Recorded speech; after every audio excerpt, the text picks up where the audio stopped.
Oh, what a day! What a lovely day!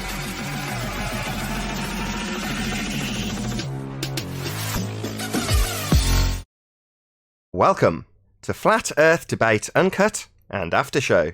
I'm your host, Nathan Oakley, and if you are new to this channel, or you've not done so already, then be sure to subscribe and hit the bell notification icon to keep up to date with the Flat Earth Debate. If you'd like to support the channel, there is a super chat that runs alongside each of these shows while they premiere. There's also a PayPal, Patreon, and crypto link in the info box below the video.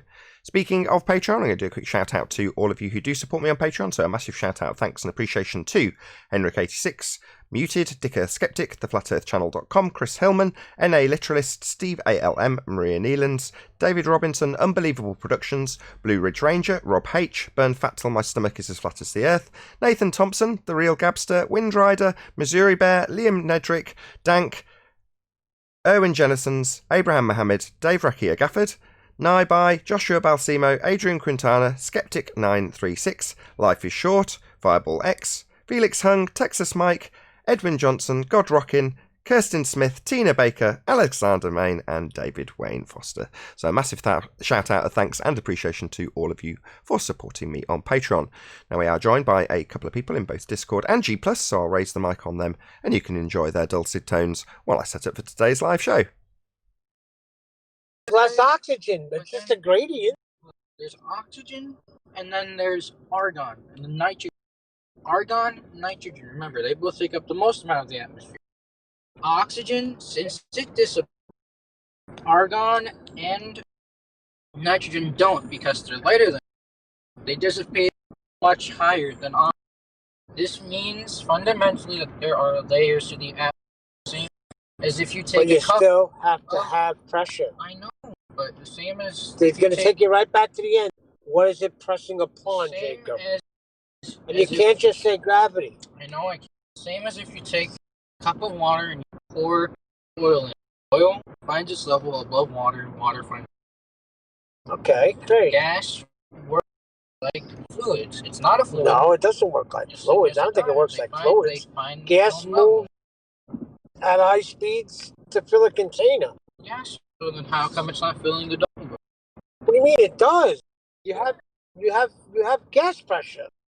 You have pressure here on Earth. We're breathing. I know there's gas pressure here on Earth, but why is there not the same gas pressure above us? You're talking about it being equal. You're talking about the whole thing being an equalized system. Because it's just not. You got to go back. You have to go back to the cycles. Everything's being cycled.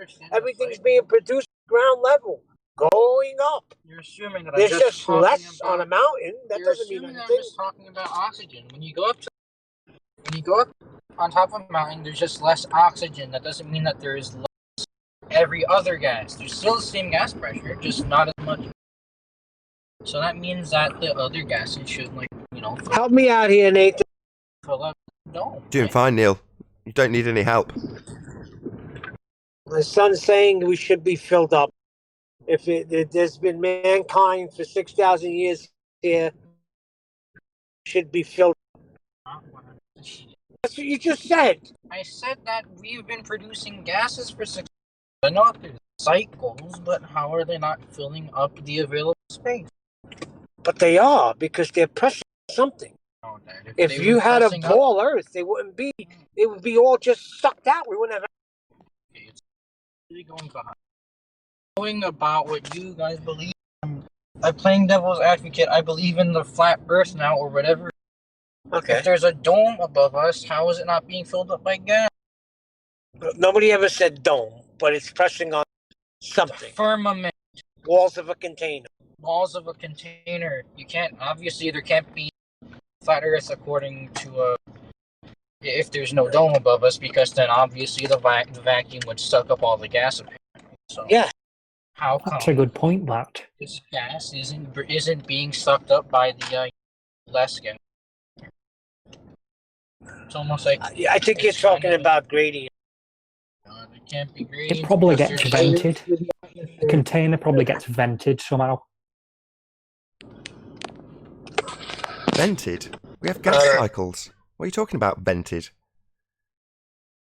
Vented with a V. Yeah, V I heard for what you Victor. said. We have gas cycles. It doesn't need to be vented. You can't just say gas cycles, Nathan. That's Why not? Sense. Why not?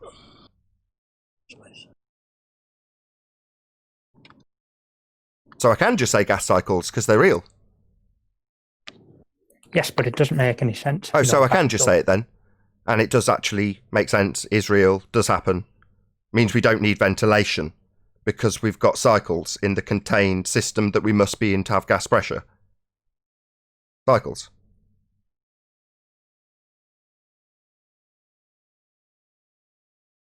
So go on, explain how the cycles mean Why? that Sorry, pressure why? doesn't increase. Why? So that I can, what, prove further that we haven't got a sky vacuum? Because those cycles wouldn't be taking place if there was a sky vacuum. So why do I need to explain this? The sky's not a vacuum. This is the point that I almost intervened with Neil. Because at the point that you start asking the question, well, how do the cycles... Who cares? So the sky's not a vacuum then. I'm not sitting here with religious texts and television programmes telling people that the sky's a vacuum. I'm not spending 8 million a day on convincing people that the sky is a vacuum. So why should I explain anything to do with the sky or how gas works? The sky is not a vacuum. That's the end of the argument. You want me to explain it now you realise the sky's not a vacuum? Oh, that's nice. Well, you're in the same boat as me then, aren't you? Because I don't know, and you don't know, but we know it's not a vacuum. Okay, you don't have to explain. No worries. No, I don't. That's right. I'll give you the same example I've given a couple of times before. Vacuum is I've a just brand said you name. don't have to explain, Nathan. You don't No, I have to know, go and on I'm going to about explain it. why I don't need to explain. In the same way, Thunderfoot. Well, I'm going to stop listening to you. Well, then just put yourself on mute and shut up. So, like Thunderfoot debunks a claim that you can dry clothes more efficiently with a vacuum. Why do you keep going on about So you're not going to Thunderfoot? shut up. So you're not going to stick your fingers in. I'll stick them in for you. Bye-bye, you're not taking part in the conversation anymore. Now you're in a different room. You don't want to listen, but you do want to interrupt constantly. Now you don't take part. Simple. So, Thunderfoot describes... Hey, 10th man. Good morning. Good morning. Describes how he can... Who's causing feedback? Is that you, Neil? Steve, can you pop yourself on mute? Thunderfoot describes how a vacuum-powered tumble dryer isn't as effective as they're claiming. Yeah, and he demonstrates it with a practical example. He creates his own little vacuum chamber and shows the effectiveness of it and demonstrates how theirs isn't really what it claims. Now, he's debunking their claims. Does he need to produce an actual working prototype to make it work in the efficient way they say it does in order to debunk it? No. He can just take a steaming dump on their claim and walk away laughing like I'm doing about the sky vacuum. I don't have to explain gas pressure cycles at all. I don't have to explain what the container is at all. I don't have to do any of that. I just need to say the sky is not a vacuum as claimed at the cost of 58 million a day. So that's an outstanding claim that 99% of the Western world are under. The sky being a vacuum called outer space. Well, no, it's not. It defies natural law. Oh, what's that you say? I've got to tell you what it is. No, I don't.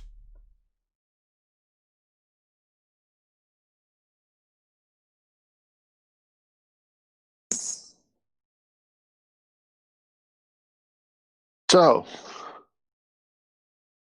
he wouldn't let you talk. Again? I said Mr. Kirby wasn't going to allow you to talk. He said he didn't want to listen. And then rather than taking my advice, which is, okay, sit yourself on mute and don't say anything, he decided that he was going to interrupt my example. Now he's come back in the room like he thinks he's going to be here for any of the show. He's not. Well, he came to your show. Now you want to talk, and he's going to prevent the show host who runs the show from talking. Is that even proper? It's a delusional idiot. He thinks that him as an individual matters when I've got a bloody audience. Oh, you're not going to listen, Mr. Individual? Then shut up. Oh, well, what I'm also going to do is I'm going to stop an audience listening to this. No, you're not. No, you just get removed when that happens. No, it's not tolerated that because you don't want to listen, that means you're going to stop me from talking? No, I don't think so. Yeah, Rumpus manages to figure it out. Stick your fingers in your ears. Yeah, that's fine. No worries. I'll say my piece without you listening. You don't have to listen to me. My audience will be listening regardless. Their behaviors are amazing. I was listening to, just prior to coming on, I haven't finished at all, but Spurs on Fight the Flat Earth with that PhD professor. Man, what a great job Spurs did. I'm sure you're going to hear a lot about it today. Anthony Riley did a piece on it, which was fantastic. And Emma UK is going to do a piece on it tonight at 9 p.m. your time. And I'm sure it'll be brought up. But Spurs, hats off to you. This guy with his PhD and Fight the Flat Earth himself are just condescending on Spurs for asking good questions. It's so embarrassing for them. Oh, it's but brilliant. That's their only tactic. Oh, it's brilliant. Because while he might feel that in a one-to-one conversation in his nice little closed environment that he's normally discussing these matters with people, he can tell somebody that it's obtuse to suggest that you actually adhere to the scientific method, bearing in mind that non-adherence makes any claim that's using the word science a pseudoscience claim. He claims it's obtuse to ask for the steps in the scientific method as per Spurs. No worries. You're in a public arena, mate. We can all highlight just how disingenuous you are. Now, you've dipped your toe into a little pool that you thought might be lukewarm water. Well, it's not. It's boiling acid. And we are that acid. A great example. Great example. He even brought you up, by the way. You and the Sleeping Warrior together. Yeah. He thinks that I have somehow got claims over the scientific method because I detail it here when fundies like him claim science. No, mate, it's not my method. It certainly isn't Sleeping Warrior's method. It's just a method of empiricism to establish cause. What a shock. He was claiming cause and was asked about the scientific method given that he claimed science. Oh, and he didn't have any, did he? Because he's a pseudoscientist now, isn't he? What, in a short statement, the scientific method is to find the cause of an effect. Yay or nay? Yeah, the cause of a natural phenomena, aka effect. And he said that the cause was he buried it. I thought when he was talking about burying it, he was talking about him establishing his ivy. So he was specifically asked by Spurs what his ivy was, and he described going and burying stuff. Well, that would be in response to a question about IV. Let's not use... Yeah, independent variable. That which you assume causes the effect. So Spurs asked him, what is your presumed cause? He then detailed burying stuff. Right? Right. Amazing. And Craig, Fight the Flat Earth, including the professor with the PhD, were trying to say that the scientific method is not entirely a study in the natural world. And I went to the dictionary, and no matter where I went, it said study of the natural world, not man-made. Yeah, as I say, he's perhaps got nervous. He got very riled, and so he should, because he's being exposed by Spurs as a pretender clown pseudoscientist. So he should get angry. You've got a lot to worry about, mate. He did get angry. He called Spurs a buffoon. He said he's the authority. He's the one with the PhD. Basically, you have nothing to tell me or add. And then he goes on to explain in a very funny but preposterous way what the scientific method was by admitting that he's the cause. Yeah. It's wonderful in a, like I say, a one-to-one scenario when he's telling next man what's what, based on his PhD and authority to tell him what's what. However, when you broadcast to a public audience, you then get held to task by people like us, who say, no, Mr. PhD, you don't get to tell us what's what when we are dealing with empirical methods that give you an established cause once you perform an experiment that you haven't got. We'll tell you that, and we'll cite source and humiliate your dumbass, because you think you're an authority, and that's the problem in the modern society. People with a PhD think they can tell you what's what. No, mate. You won't be telling us anything. You'll be held to task on whether or not it's a just-so story you've made up, telling you that you're the authority and you can tell me what's what. based on nothing but your stories. Well, Spurs is a little bit sharper than that. Spurs asked you what actually was the cause that you'd assumed and then verified, and you hadn't got it, making you a pseudoscientist. You used to be able to assert your authority with your PhD. Now you're being told you're a pseudoscientist.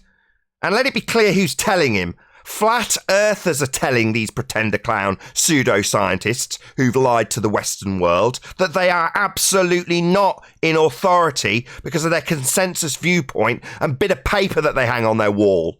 Science is an empirical method and you don't have it, pseudoscientist.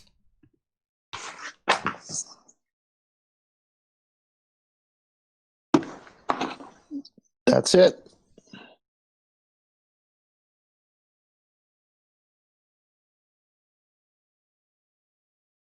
The Anyone arrogance else in level. Discord? Say again?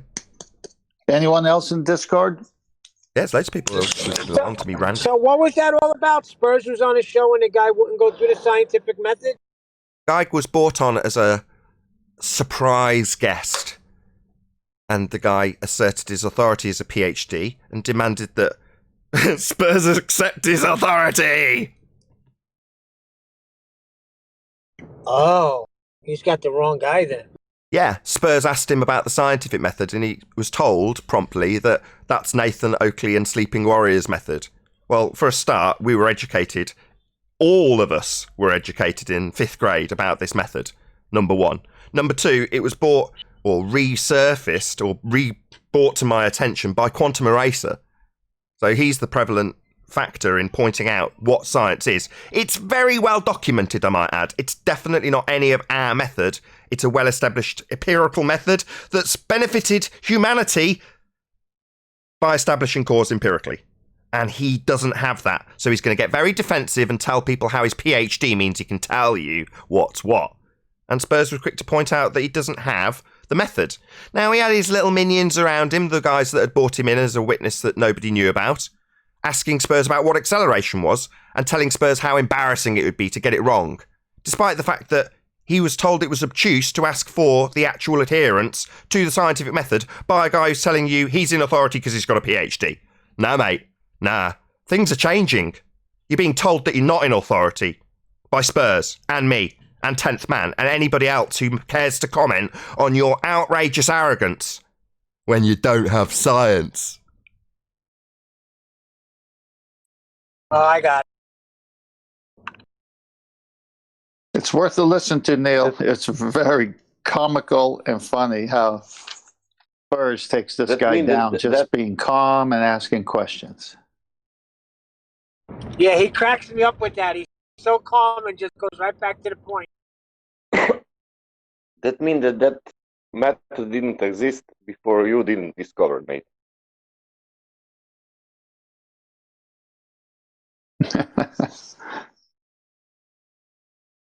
Did you hear that, Nathan? I didn't. I'm half deaf at the moment. Say that again, despite everything. That means that method, scientific method, didn't exist before you didn't discover it. Someone's going to have to repeat it. It didn't exist until you discovered it. Preferably not two people at once. Hold on, despite everything. Can you just repeat what he said, 10th Man? He said it didn't exist until you discovered it. What didn't it? Oh, right, yeah, scientific methods completely unknown until Sleeping Warrior and Nathan Oakley came along. Yeah, and all that presentation from QE, that's from his work, or it's from some scientist, it's from books, from internet. Where? Exactly. He sat down, taking what they've said, they're just so stories, and put them through the ringer. And that ringer is a method that's well established. That's QE. Not me, not Sleeping Warrior. Yeah, we do it as well. When people say how you don't understand, and I'm listening to the guy who is presenting the scientist, and they are saying that guy how you don't understand. What he need to understand? That's stand under. Incredible. Understand. Do you understand? Well, it means do you... Can you pop yourself on mute, 10th Man? You're making a whole load of background noise. It means do you accept my authority in this matter? Stand under what I have suggested. stand under what I've told you is correct because I'm a PhD. Do you understand? If I, for example, say an argument that nobody made circumnavigation around Antarctica, that means if I need to prove that argument, that means that I need to go to around Antarctica to prove that. Depends what you're proving. I mean, in that scenario, a what is question isn't capable of going through the scientific method anyway. You're talking exclusively about cause and effect relationships. Now, in that discussion, he's discussing what his causes of things are, with his begging the question of gravity, which on about 6 separate occasions that I could, off the top of my head, at least half a dozen occasions, he just begged the question. Well, because we've got this gravitational attraction, and then he inserts his example. So they know how to beg the question, all right? Like with radius, it's the same. Yeah, it's faith. We know we've got this force, therefore I'm going to presuppose it, and we'll go from there. Yesterday, I asked in the evening exam, who calculated a radius, and he said to me, "You are stupid. Everybody calculated the radius." And I said, "How's that possible that everybody calculate? How we get that 3959 if everybody calculated? Who was the first man?" And he said, "Everybody calculated on the end," and that was the answer. Yeah, Zanuck, Rumpus, various other people similar to them are in that position where they can just literally make up nonsense on the spot to get around an awkward question. How do you mathematically calculate something which you cannot see? Well, you can't is the actual answer. Well, anybody can then calculate it. It just sends it into absurdity, makes it so broad and vague that it's meaningless. But it's total nonsense. If it can't be measured and can't be seen, it can't be measured, and it... Go on, Neil. And for me, will be, for example, when you debating, Nathan, when somebody tell you, you don't understand, Nathan, I wanted it in that moment you stop and say, can you say other people who also don't understand? Because they think when they are saying that you don't understand and other people understand, you know? I was saying as long as you get within 5%, I guess it's okay. Yeah, 5% of what? The whole you don't understand thing is, again, a reasonably clever attack because it disseminates to the audience that the person who's making a good point actually really doesn't, quote-unquote, understand what's being said. Well, it's not true 90% of the time on their side of the argument because they don't have a response. So their response is, no, you don't understand. Not, no, I've not got a response to this very real problem of not being able to see a geometric horizon, formerly known as Earth curve. Therefore, if I can't see it, I can't measure it. He's going to say everyone can measure it. Yeah, Nathan, this is a good time. Debating, I'm saying, some people tell you, you don't understand. In that moment, I wanted to tell that guy, really, but honestly, man, I don't understand you. I understand Nathan, but I cannot understand you. That's my point. I don't know what's with me, but, you know, I want to say that person, man, I don't know, maybe Nathan not understand you, but I don't understand you. Yeah, projection, in other words. They don't understand how to answer a question that's unanswerable, so they'll tell you the exact situation that they're experiencing. Projection. Yeah. Or... Okay, I almost had a clear air. Go on. I'm trying to get in here. All right, so on this topic, the radius.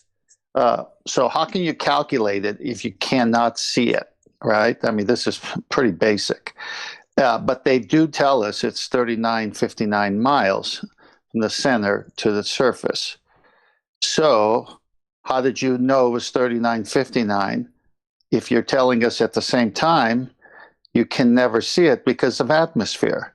So if it was Al Biruni or anybody else, what they ended up seeing was the horizon. And of course, there's only one horizon where the sky seems to meet the ground or the oceans or the seas. And if it's apparent, as it obviously is, and not actual place, how were they ever able to get the 3959? This is a very good back engineering the question to them. And now they're saying that it's because of optics and refraction. And then we say, everyone in chorus, welcome to Flat Earth. Yeah, welcome to Flat Earth. That's our argument. But let me just break down one part of what you just said, though. So the bridge is the Al Biruni bridge between the abstract and the real. So how do they calculate it? What is calculating something? Well, it's working in the abstract. Mathematics is abstract. It's not physical, it's not physics, it's not natural world, it's maths. Abstractions. So you're not talking about reality when you're talking about mathematics. And you can calculate anything about anything. It's an abstraction. It doesn't have to exist in reality for you to calculate something. Anthony Riley or Sleeping Warrior makes the example, if I've got 2 ice creams and you take 3 ice creams from me, how many ice creams have I got left? Well, -1 ice cream. But you can't have that in reality. It doesn't matter. It's an abstraction. It's mathematics. So who cares? It doesn't matter. It's not actually in existence, even though you're using a simile or whatever to suggest it with something that you can picture in reality. Well, in their example, there's this bridge between where they use an abstraction to derive a radius, that would be the mathematics, and what is claimed to be measured in reality. And that is the Al-Biruni measuring of the horizon that is claimed to be geometric if we have a sphere edge, formerly known as Earth curve. So you have this point in the narrative where it goes from abstractions, mathematics, into physical, the physicality of the world. And that's Al-Biruni making a measurement from his dip angle from a imaginary horizon at 90 degrees from his zenith to the horizon he sees when he's measuring it.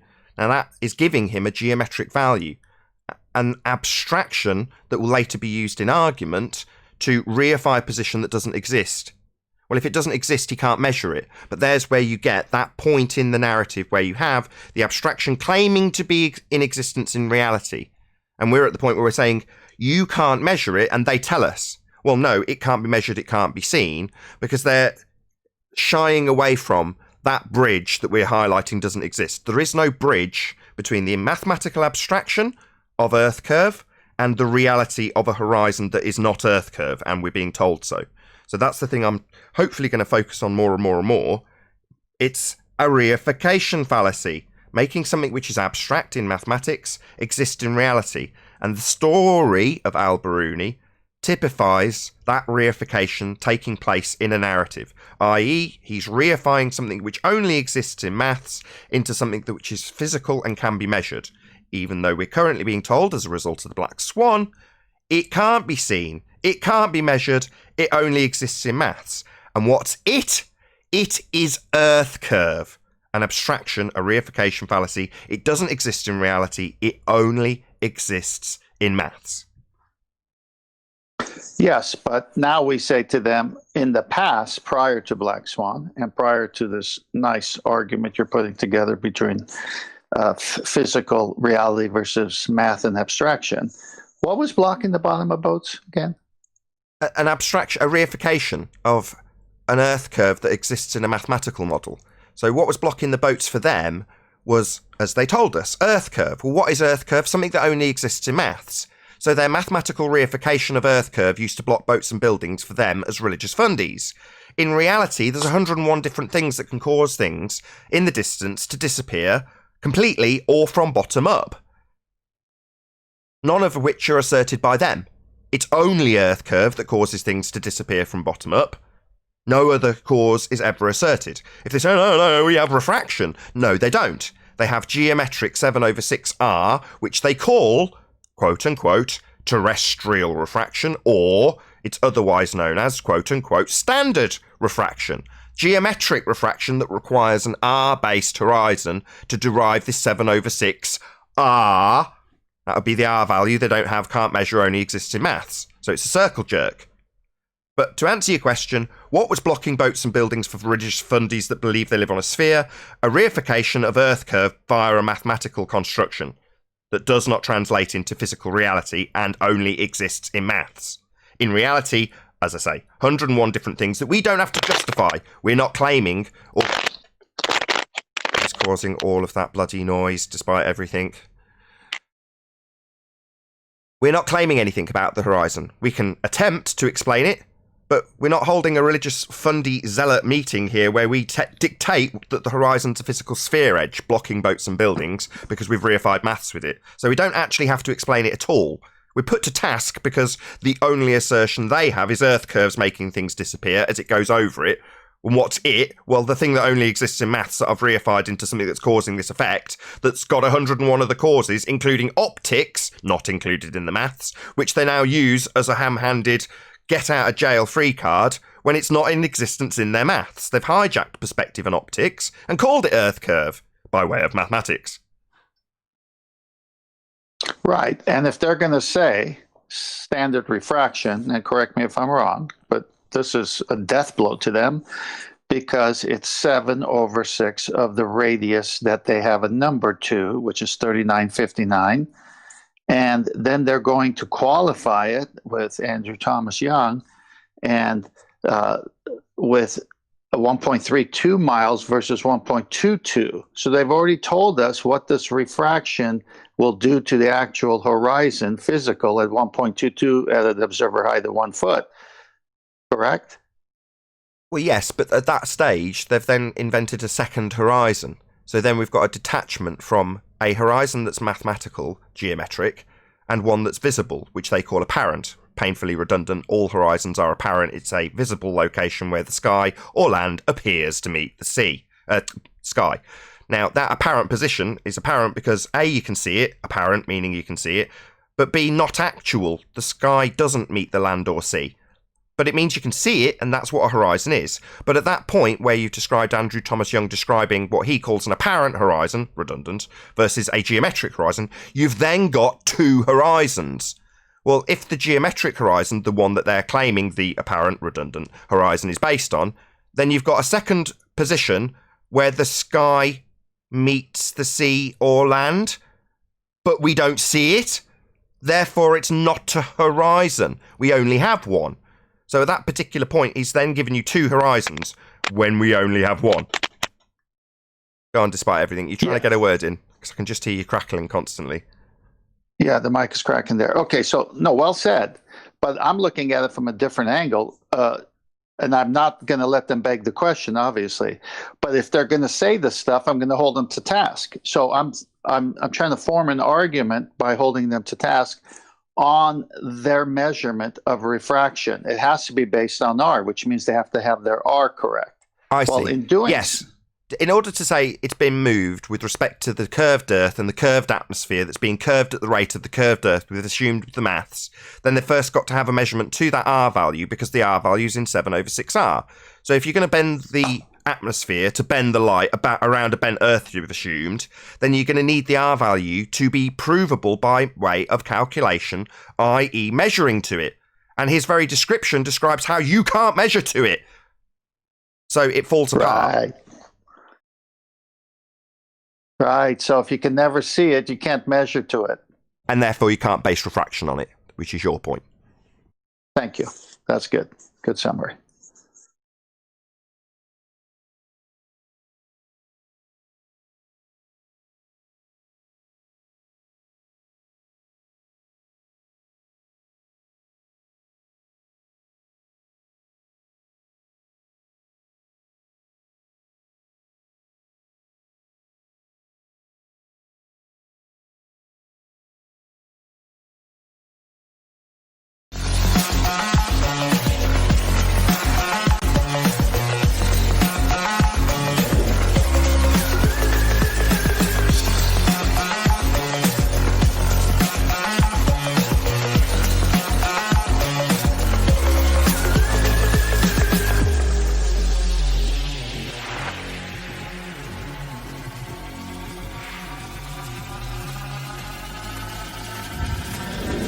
Oh, what a day! What a lovely day!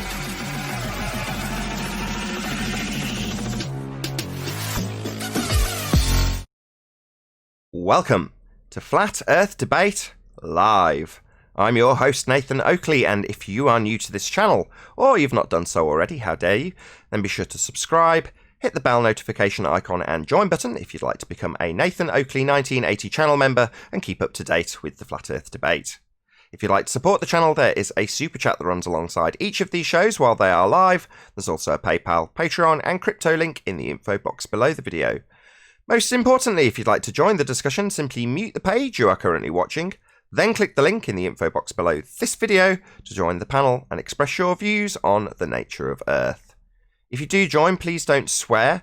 If you do, you'll be ejected, and if you are, please don't try to rejoin the stream using sock accounts. You'll be warmly welcomed back on the next stream. Please also share the show on social media. Sharing the show obviously increases the live audience, but this in turn increases the chances of a more diverse panel. So please share the show on Facebook and Twitter. And one last time, if you're new to the channel or you've not done so already, then be sure to subscribe, hit the bell notification icon and join button to keep up to date with the Flat Earth debate. Now, we are joined by 10th Man and a whole bunch of people in Discord, so welcome one and all. Greetings, everybody.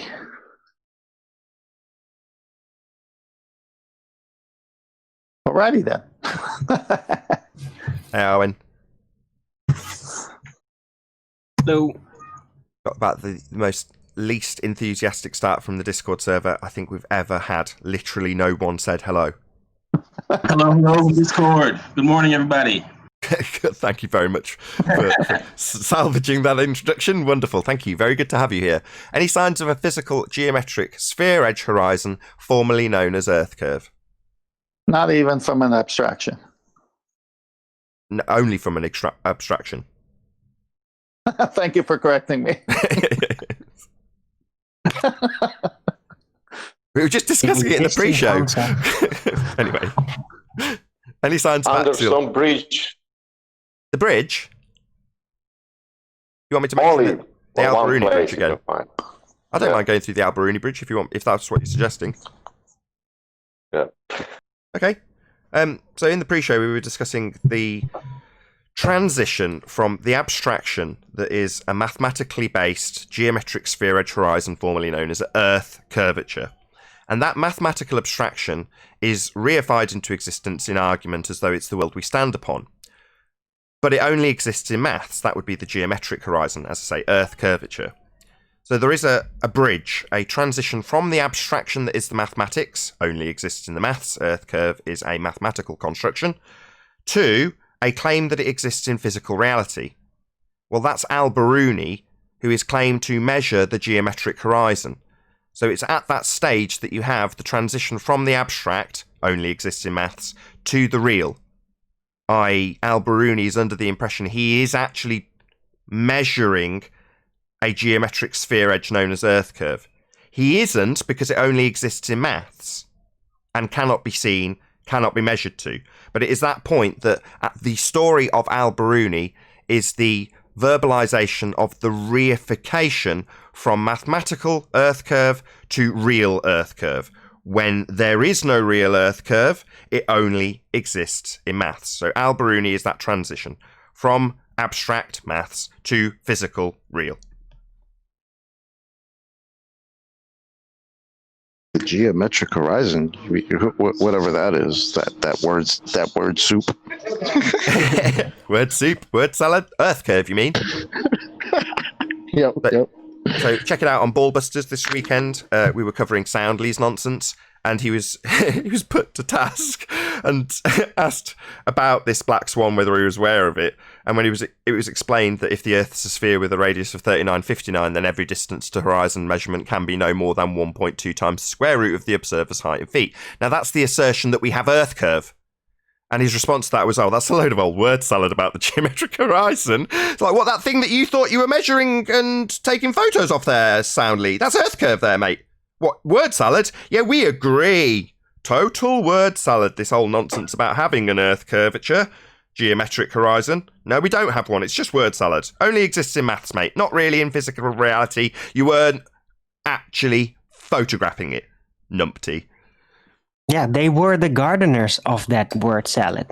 We're just making it now. Yeah.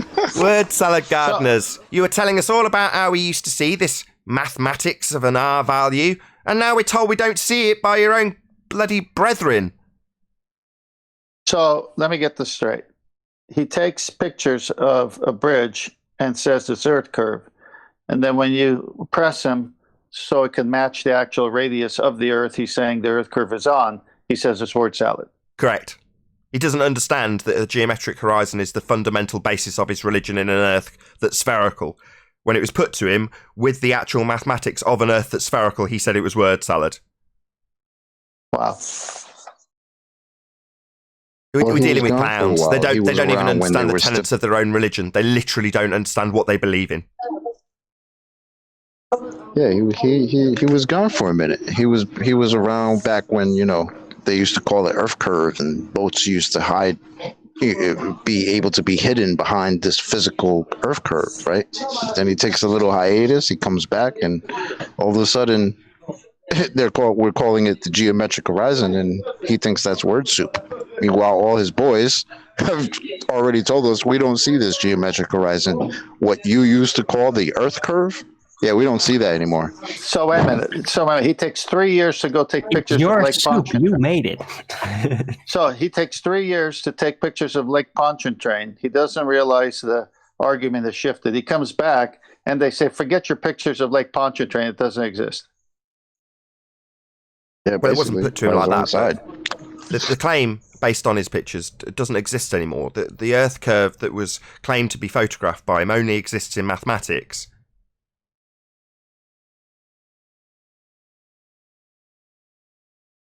Yeah. Well, go on. No, that's it. Okay, moving on. There's nothing more to say here. Excellent. Well, might as well ask the question. Any evidence of the R value, Earth radius? Feel free to pipe up, Discord.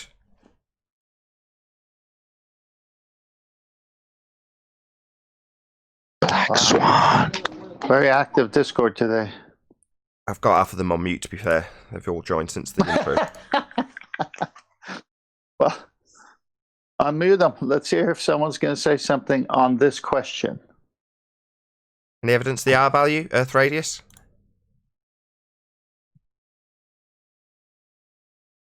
At best.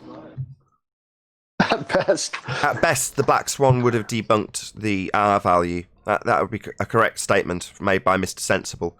Or let's take a few of the others. We cannot see the geometric horizon.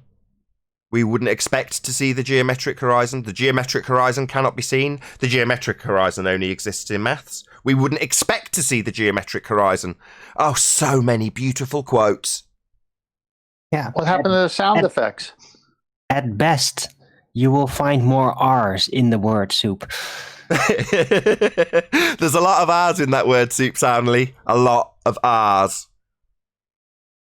I remember the sound effects. We cannot see the geometric horizon. Oh, my bad. It's like we used to call it the geometric horizon hand wave, as in Star Wars. These aren't the droids you're looking for.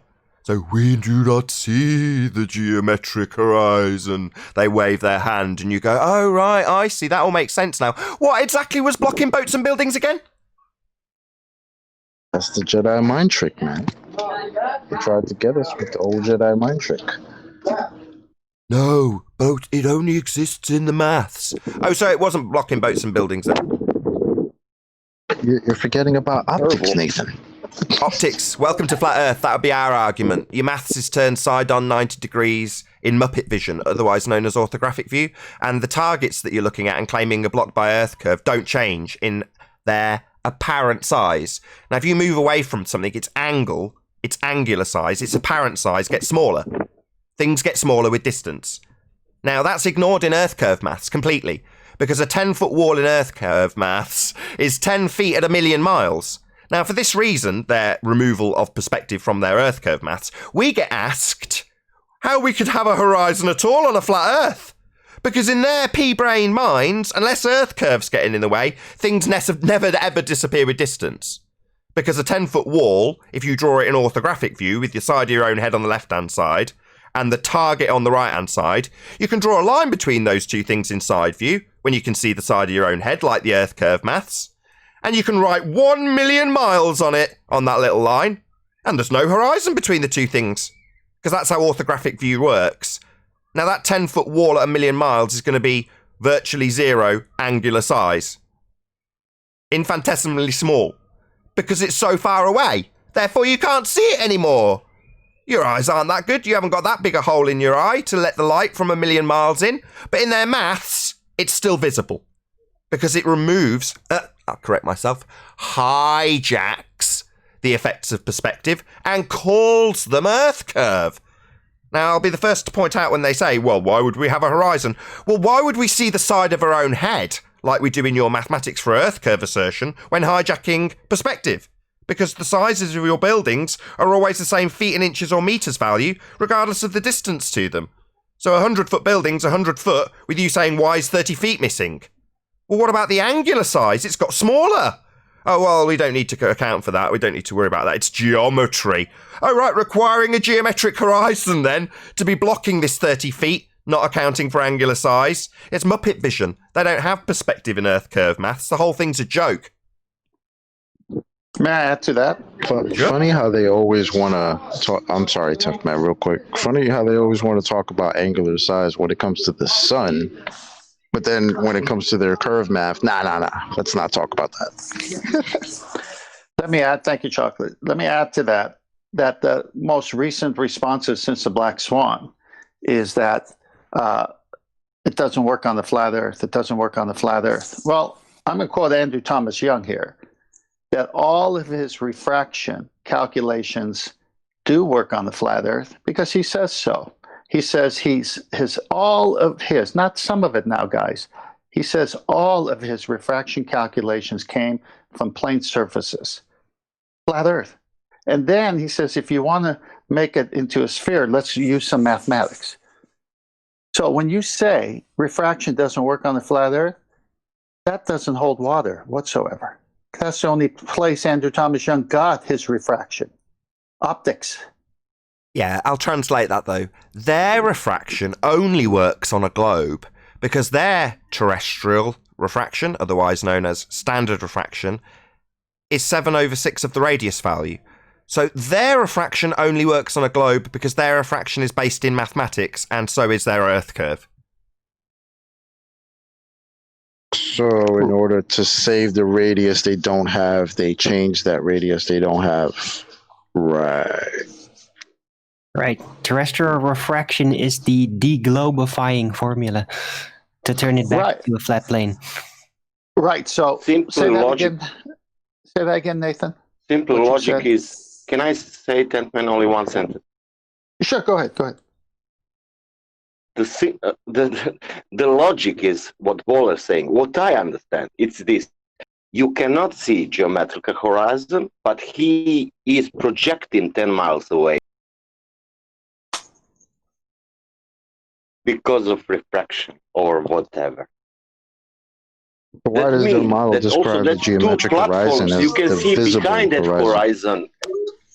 Do you understand? That's the point of Globers. They thinking that, at least I understand, Rumpus said a million times that we have two horizons. That means that horizon is projected 10 miles away. And that people who has a logic need to understand that that's the science, that we see mirage, or whatever that is. The horizon we cannot see because it's projected 10 miles away. That's the only reasonable answer. Have we pulled this out to death? Should we move on? Any evidence of a self-perpetuating molten iron core at the centre of a presupposed spherical Earth? No. Except for that nonsense you got on your screen. It's been a long time since somebody enthusiastically said, yes, we do. On that one, isn't it? Long time.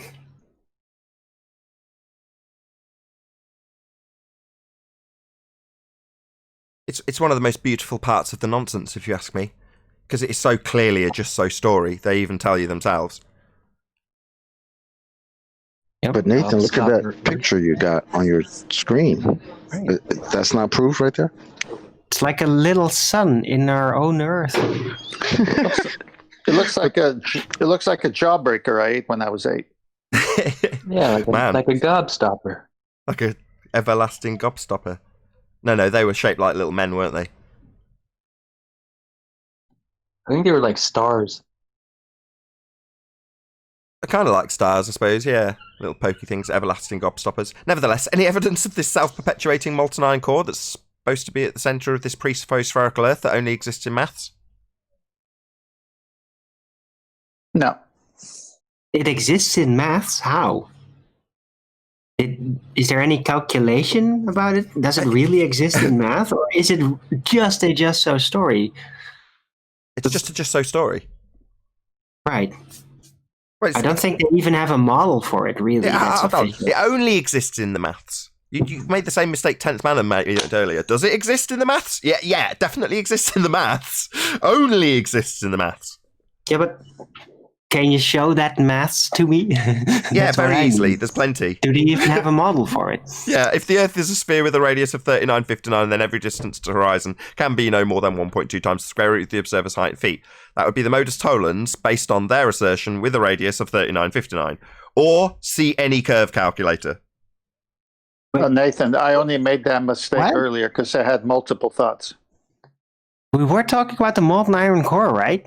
Yeah, it's a presupposed spherical Earth with a radius of 3959, and their rhetoric and their story has that exact presupposed spherical Earth with a molten iron core. Now, you've asked, is it just a just-so story based on maths? Well, yeah, the reason you've got a core is because you've got a spherical Earth. And the just-so story is Theia smashed into us when we were a small planet and deposited its core, blah, blah, blah. Okay. I think we may be talking slightly past one another, because I was talking about the molten iron core part. Like, where is that in the math? Or is that literally just, no, molten iron core, that a story tag that is tagged on to the R-based mechanisms for the globe and all that? Because where's the calculations? Where's the model for that? To me, it just seems like painting some stories. Everything what is spherical inside is molten. I can answer that. So there's a necessity based on their timeline. So based on their timeline, we shouldn't have a core at all. It should have cooled down already, based on how long they say it took for this nonsense world, based on presuppositions of R values and the lights in the sky having the same R values, and Kepler's third law of interplanetary motion giving us all this time and distance. Well, when they calculated all that out, we shouldn't have a core at all. Well, therefore, they had to invent a story to give us a bigger core, so it wasn't already cooled down, and enter Theia smashing into us and creating the moon with its debris. So yeah, that bit's just a just-so story for the mathematics that lead us with a core that's non-existent at this point in time based on their story. Right, okay. But I guess that the basic decisions on the temperatures of the core and what it's supposed to be, right, that is pretty much arbitrary. It's just wet finger work decisions, right? If you were to say arbitrary in the maths, then no. I'm sure there's a very good reason within the maths that's an abstraction that isn't translatable to physical reality. There's probably a very good reason within the abstraction. Now, in terms of our physical reality, we don't have a sphere beneath our feet, and we definitely don't have a molten iron core that's been created by another planet smashing into us. Planets are nonsense. We're not on a planet, and the lights in the sky aren't planets. So it's just a complete load of old nonsense to justify a philosophical model. But yeah, the mathematics of it probably do have a justification that if, I just don't want to leave that out there so someone comes along and goes, hey, in this mathematical abstraction, no, there's very, very reasonable reasons why we've come to the conclusion we've got an oversized core because of Theia. Here you go, here's all the maths. Here it all works in the abstraction. All right. I was kind of hoping to pull a Glober out of the shed with that. We can by asking them to show it in physical reality. It's always finding that bridge, like we talked about with Al-Biruni earlier. Where does it go from reification from a mathematical construct, i.e. an abstraction, to claim to be in physical reality? If you can find that little bridge and then just jump on it and see how flimsy it is, that's where you have a good laugh, right? Yeah. Right. I want to find that 5% differential bridge right there.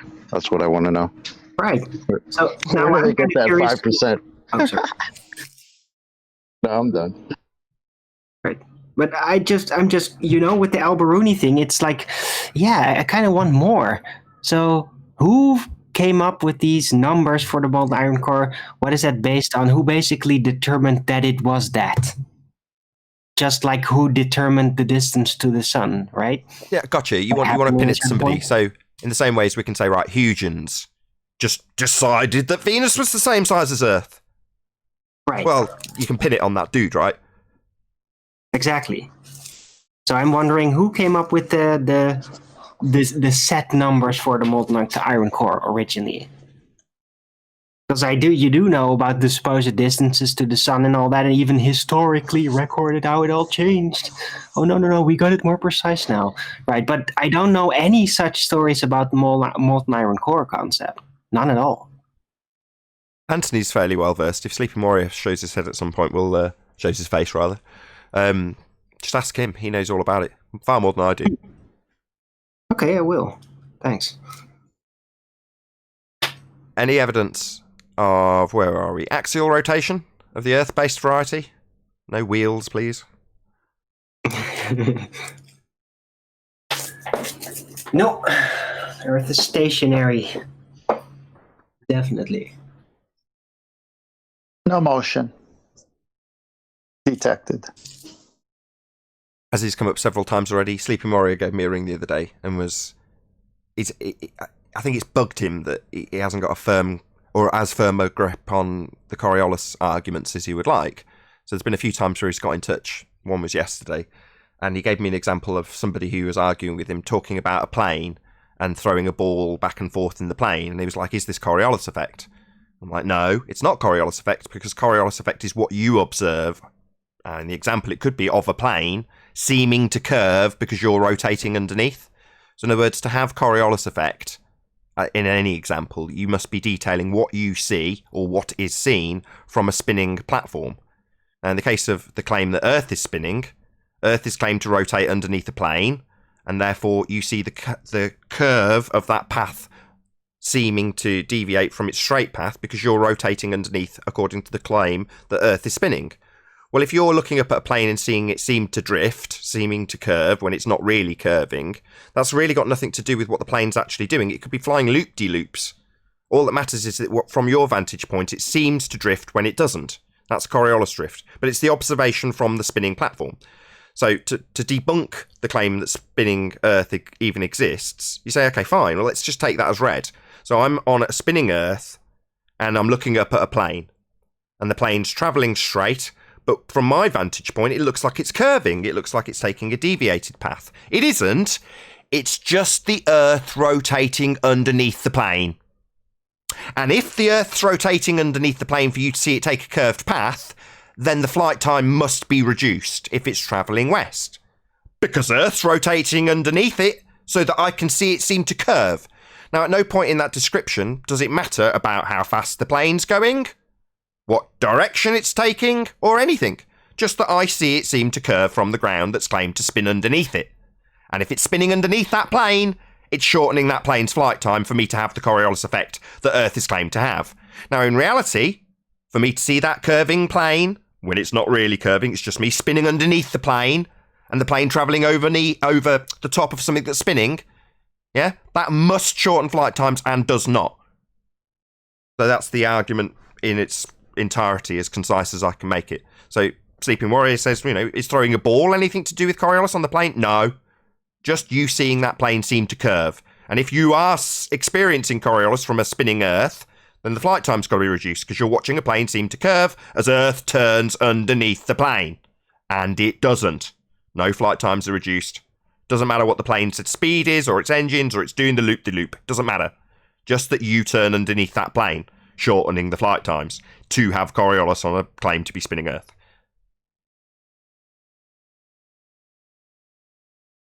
I was talking to one of my friends about this yesterday, and at the end of it, he asked me that very question. He said, wait a minute. So if what you're saying is true, how the hell could we ever get from California to New York if the Earth is spinning in that direction faster than the plane is moving?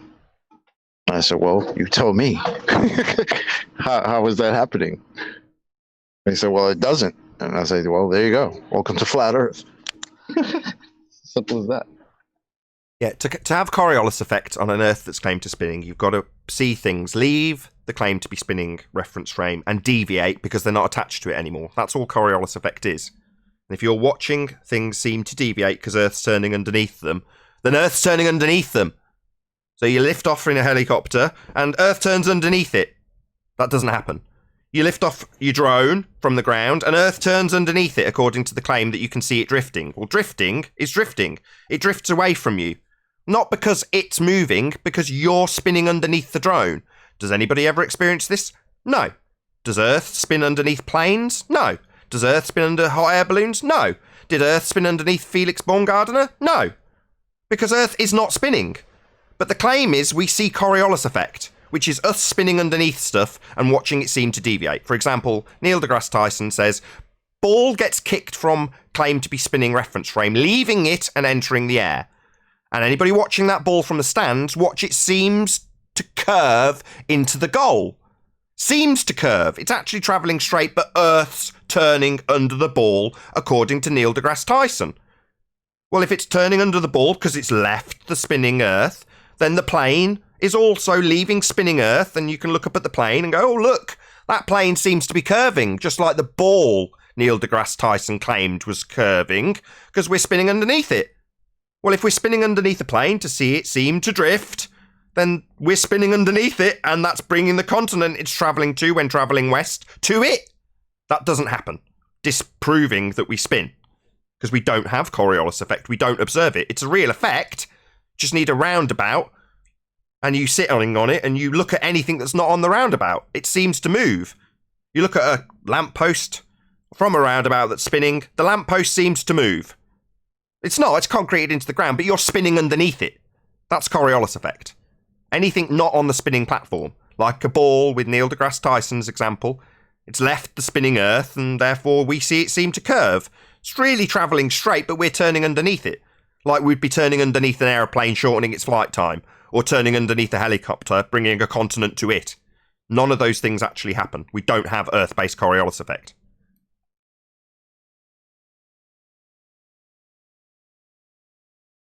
Any evidence of the distance to the sun? I'm sorry. Any evidence of the distance to the sun? No evidence for the distance to the sun.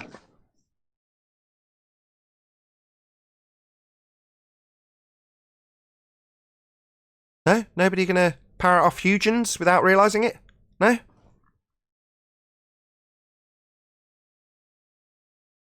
Any evidence that you can have gas pressure without the necessary antecedent of a container to press upon? Keyword is pressure. And no, to have pressure, it must be pressing upon something. So when I did my intro this morning for the pre-show, I opened the mic on the Discord server, and Neil and his son are having a full-on discussion about this. It was really interesting. At one point, he's like, help me out, Nathan. I'm like, you don't need it. You do it really well. But he's just discussing it with his son, and his son's disagreeing. You don't need a container. And then when we get to the point of concession, he's like, well, if we've got a dome, what about us not constantly increasing the pressure? In other words, the concession that, well, we must have containment to have gas pressure gets brushed past with a load of questions for us. And me, I had to launch into, I don't have to prove it. That was a continuation from this morning, because we were on 24/7, and I was having that same discussion with Neil and his son. And yeah, he's arguing for why doesn't the air pressure fill the container. I'm saying, well, how do we have any of the pressure in the first place if in your model we don't have a container? But, you know, obviously they don't like to focus on that. No, they want to brush past it and start asking us questions about the dome that we pump 52 million a day into proving and getting people to be convinced we've got, even though we make absolutely no claim of it, beyond the second law of thermodynamics assertion that we must have containment to have pressure. Just a natural law, just a law of nature. Yeah, I It's wish that interesting. my son it's in layers. Go on, Neil. Whoever that was on 24/7 told my son that the gas is in layers. That was a big mistake. Yeah, layers or otherwise, to have a gas pressure gradient, you still require containment. We have dynamic systems here. Again, this isn't a necessary requirement. So in the first days of us getting to grips with this argument, again from QE, big kudos to QE, he wouldn't answer this question. It's like, why do I have to tell you why we have a gas pressure gradient? We don't have a sky vacuum. Let's just hear you concede. We don't have a sky vacuum because without the container there can be no pressure, end quote, Conspiracy Cats 2019. So you must have containment. Yeah, that's the position I'm taking. Yeah, you don't have to explain what the sky is or how gas works. There's no necessity to do that. Just debunk the sky vacuum. Again, once this was all concluded, do you have anything to add to that before I waffle on, Neil? No, I'm good. So in the pre-show, I gave the example which I've given a few times now, Thunderfoot. Now, Thunderfoot, I'm calling out because he's punting something, he's selling something, he's selling the religion of heliocentrism, the globe Earth cult. He's punting that.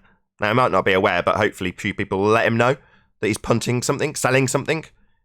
He's a shill. So anyway, the shill that is Thunderfoot debunks things like vacuum tumble dryers, and he gives practical demonstrations and mathematics to show how their claims are false. Now, does he have to then produce a working prototype that shows how it is possible to effectively and efficiently dry clothes with vacuum power? No, he does not. He can just take a giant dump on the claim that the product does what they say it does and show how it can't do what they say it does. He doesn't have to actually do what they claim. He doesn't have to prove anything. Likewise, when it's claimed that the sky is a vacuum, I can say, no, that stands in violation of natural law. If the sky was a vacuum, the gas would fill the space. It's entropy. Gas just moves at high speeds to fill the available volume it has to fill. And if the sky is a 10 to the minus 17 torr vacuum, as you claim, it's a huge amount of area for that gas to fill. Gas just moves at high speeds and doesn't stop until it hits something. So it's just going to fill that volume if it's a sky vacuum, so it can't be. Oh, well, then prove the dome. What are you talking about? I haven't made any claim about a dome. Second law of thermodynamics dictates that the gas would fill the space. It's called entropy, so the sky's not a vacuum. Let's have a concession? Nah. No, you've got to show me how you would dry clothes in a practical vacuum that does work. You need to show me a working tumble dryer. No, I don't. I don't need to tell you what the sky is.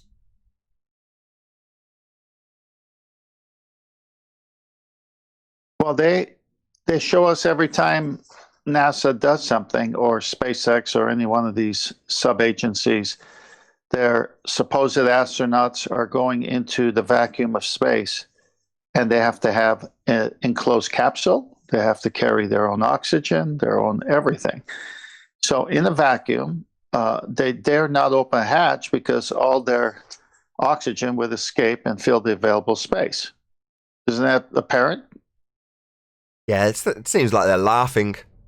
You know, again, I pointed this out last time we talked about Thunderfoot. So when he's giving this example with his tumble dryer, he's got a picture of Earth in space, and he's describing the thermodynamics laws that need to be applied to the equipment required to keep men out in space. Now, while he's saying all this, he's got a picture of Earth in violation of natural law, with gas pressure clung to the outside in a 10 to the minus 17 torr vacuum, not filling the space.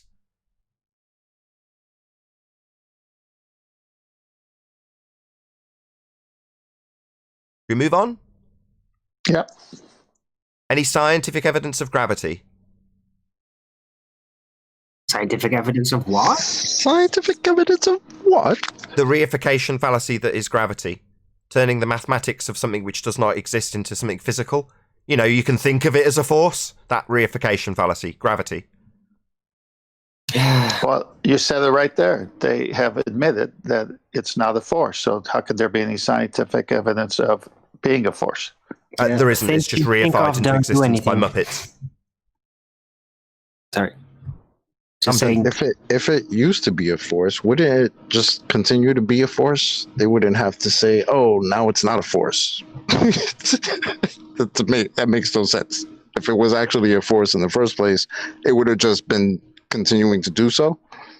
They wouldn't have had to change it and say, no, that's not a force. Now we call it the bending and warping of a conceptual medium. Yeah, that works better. Math. That's not even in the same geometry that we live in. That works. If you can't prove it in physical reality, then just keep it in the maths. Keep it in the abstract. It's far easier. Don't create a bridge like Al-Biruni did between the reification and mathematics. Don't do that. Just keep it in the mathematics. Keep it in the pseudo-Riemannian force space that doesn't exist. Much easier.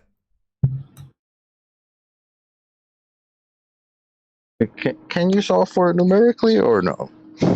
Yes, you can solve it from numerically, but you can't solve it numerically. Okay, that clears that up. Thanks. Any single viable hypothesis from any of the fields of astronomy, cosmology, or astrophysics? Nope. Not using the scientific method.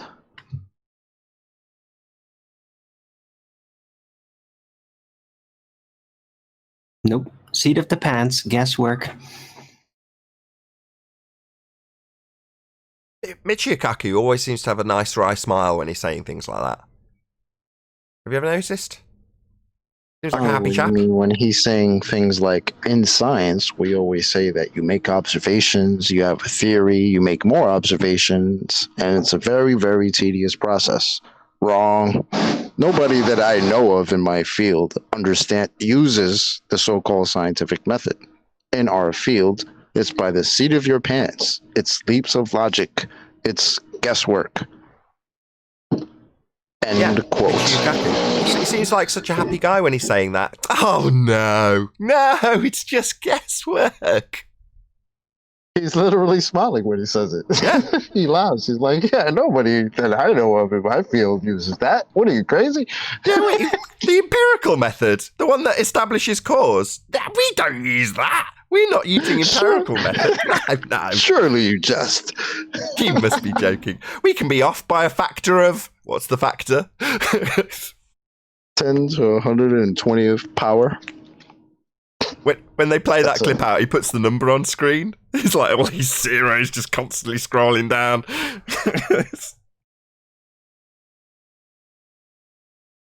Same goes for Dr. Becky. These people don't know what science is. She thinks it's a wondrous thing, science, because nobody knows the answer.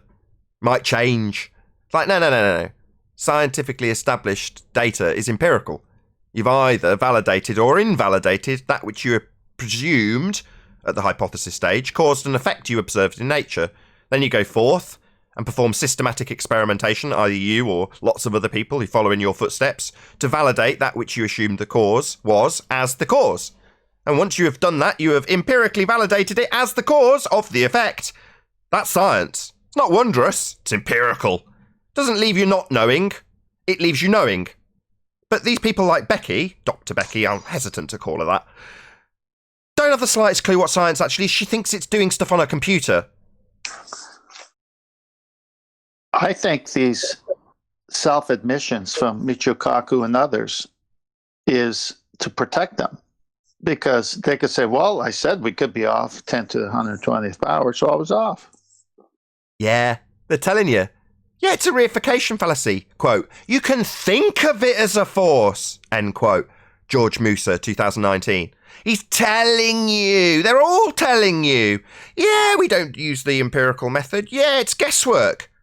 But that doesn't set off alarm bells for any of the religious zealots that think that they've got a sky vacuum. No. Oh, well, of course it's guesswork. That's acceptable. He's told us so. The man in charge said it was okay. Well, quote, usually in science, if we're off by a factor of 2 or a factor of 10, we call that horrible. We say something's wrong with the theory. We're off by a factor of 10. However, in cosmology, we're off by a factor of 10 to the 120. That is 1 with 120 zeros after it. This is the largest mismatch between theory and experiment in the history of science. End quote, Michio Kaku. Yeah, they're telling you. Yeah, at least he's honest. Well, almost sounds like bragging about it at this point. Yeah, because he knows. He knows. He's not stupid. And he's telling you. It's only down to those people who perpetuate the lie. Because who are they lying to? We've established all of this in the last couple of months. Who are they lying to? Well, themselves. Who's the they that perpetuates the nonsense of the globe? Well, anybody that perpetuates it. And normally you can tag it down to particular parts like Andrew Thomas Young, specific details that might work their way into the rhetoric of other people who lied to themselves. But when you get back to the original source material like Andrew Thomas Young, he tells you, we're taking geometric considerations. Not we've got a geometric horizon. Not we're measuring things because light is bending. No, we measure it all on a flat plane. But then we just take consideration of it being a globe. So they've told you. So when you read that and just say, oh, that makes it okay then. No. You can then either accept it as the philosophy that it is, or continue to reify it lying to yourself and telling everybody else like us that you're stupid for not reifying it into the religious belief you hold and perpetuate. So the they is you. If you're currently telling yourself you're on a globe, and when you finally come to the realisation that that's total nonsense, it's just existing in maths, who's lied to you? You lied to yourself. You could have done a bit of research, and when you dug, like we have, and showed you, you'd see that they've told you it all along, that it was just a model, heliocentric model, right? Well, models aren't something you can stand on in physical reality, just conceptualizations. They told you from the start, but you lied to yourself. You were foolish. You weren't deceived. You deceived yourself because they told you it was a model all along.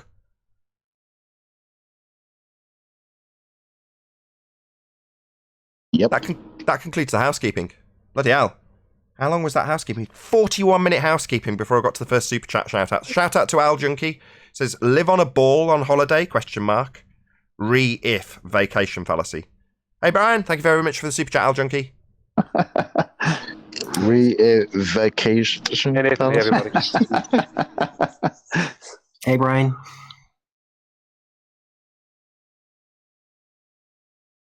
Go, Brian, go. Come on, Brian. He did say hello. I heard him. Yeah. I actually have a question if you're not talking about anything specific. Go ahead. Something I was asking Adam and I was asking QE last night. You know Einstein's theory of general relativity, where gravity is an effect due to the curvature of space-time by matter. Now, I can't, at this present time, I haven't come across any information that says that this effect differs with the size of the mass. As in, it's an effect. Like, the horizon is the same effect, regardless of what it looks like today or tomorrow. It's the same visual effect. So, if this effect of gravity is caused by the curvature of space-time by matter, does the effect change in strength? I don't know if you can change the strength of an effect. Does the effect change in strength due to the size of the mass? And the reason I'm asking that is, if there isn't proof within Einstein's theory, not what Ballers might say or someone else might have added to it, unless there's proof within what Einstein actually said about his theory and laid forth about his theory of general relativity, then technically, if you accept Einstein's theory of general relativity, then you're automatically a moon landing denier. Because on the moon, people were bouncing around in their narrative. You understand what I'm saying? Sort of. What? I'll just do a shout out to Rakir Life. Thank you very much for the super chat, Rakir. I won't read it. Carry on, Brian. Go ahead. Yeah, but the point I'm making is, if it's an effect caused by the curvature of space-time by matter, then the effect would be the same on the moon as on Earth and on everywhere else. It's just an effect caused by this curvature of space-time by matter. Is there any evidence to support that the effect would change in strength in accordance with the size of the mass? So Earth is a bigger mass in that belief. Yeah, so straight away, the first problem in your question is what's mass? Yeah, that was exactly what Einstein said to me. Oh, sorry, Einstein said to me. Sorry, that's exactly what QE said to me. But I understand that, right, that mass is not clearly defined. But the point I'm making is, would it be in direct violation of the claim of the moon landings, considering the fact that they show these guys supposedly on the moon and at less weight due to a less gravitational... Maybe someone else... I do see your connection now because you've explained it clearly. But that's a tangent that I would never take to debunk the moon landings. So I do see your point. And does it work? Well, I can't answer the question, and it's for the same reason I gave you before. If you say, why does something that is undefined cause the bending of a fourth dimensional conceptual medium?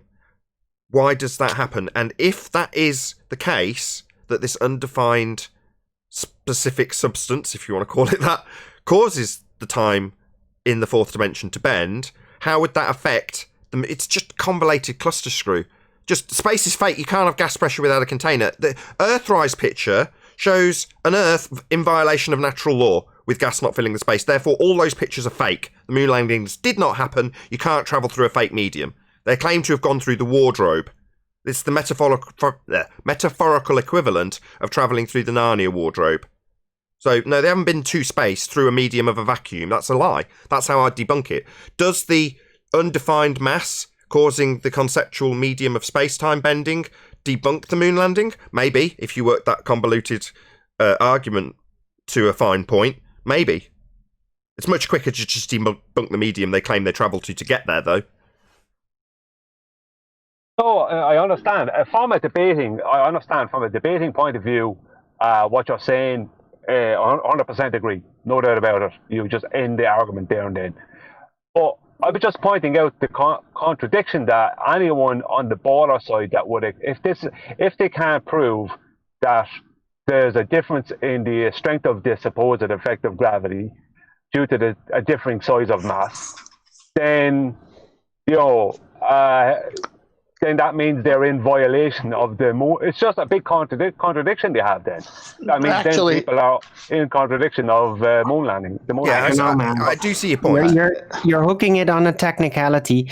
Well, if you don't do that, and because you can do that in every part of it, of course, because that's what the globe model is, then the more mass it has, the more space-time is bent, causing the supposed gravity. What's mass? You can think of as mass being attracted by mass, but it's basically not defined. That would be the answer. Precisely, Arwen. May I answer this? Is that did you from Einstein or is that from you? Did you know what Arwen just said? Because he said it much more concisely than I did. Yeah, I understood what Arwen said, but ballers will say the same thing to me, similar to what Arwen said. But is that defined by Einstein, or is that someone else putting their stamp on it? It's defined by Einstein. May I add to this? Go ahead. Anytime you beg the question, they can make up stuff.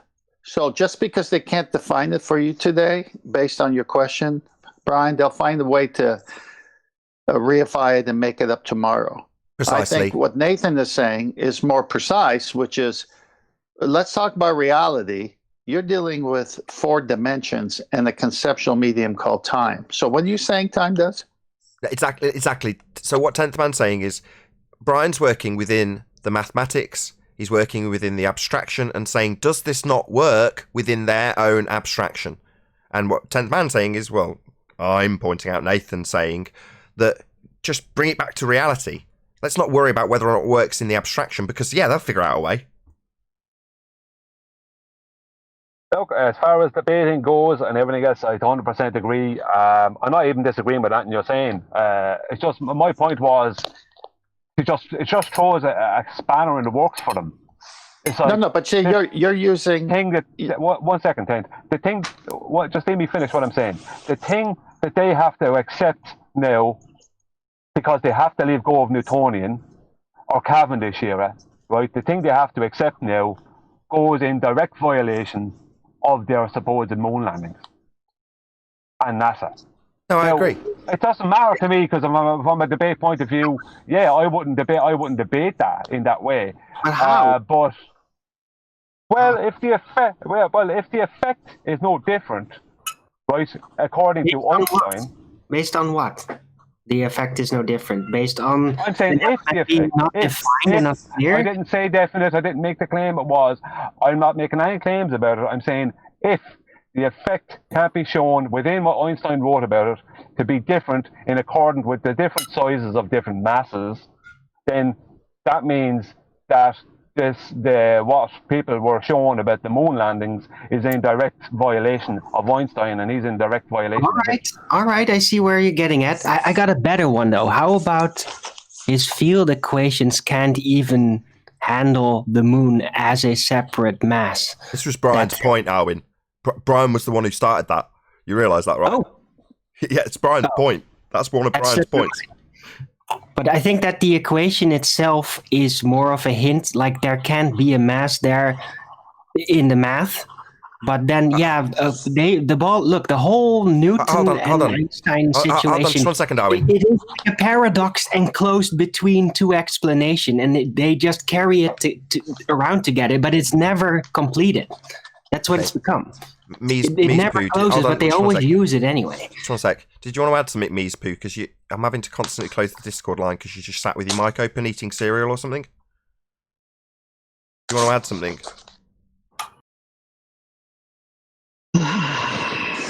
Sorry. Can you pop yourself on mute, please?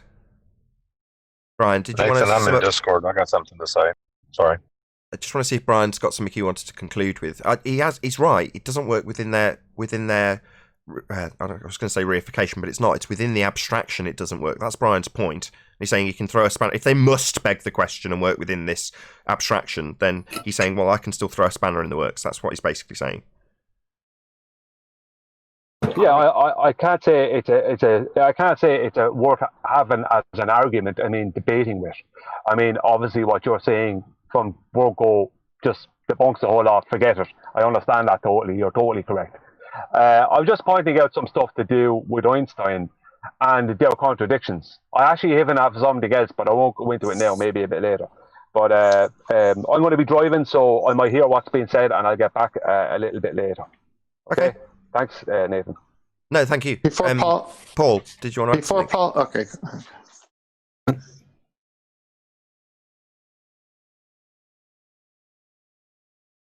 Go, Paul. Go.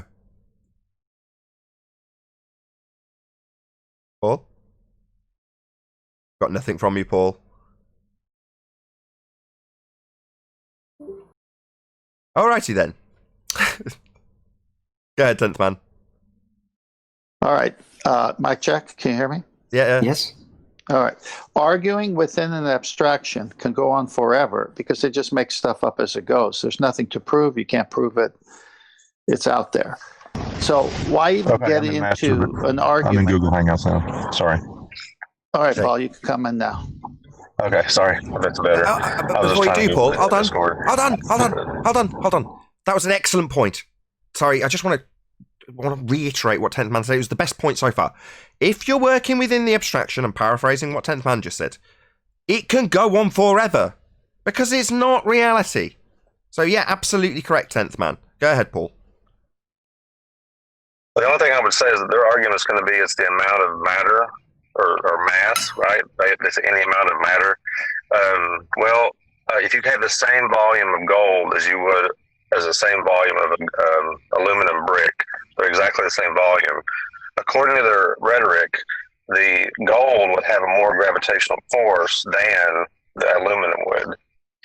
So it's not the volume that's the issue within the rhetoric. It's the amount of, or the density, or whatever you want to call it, of the substance. It's the distribution of the mass, which is undefined.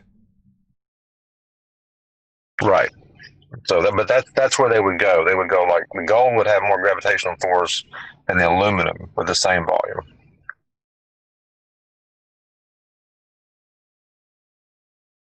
Alrighty then.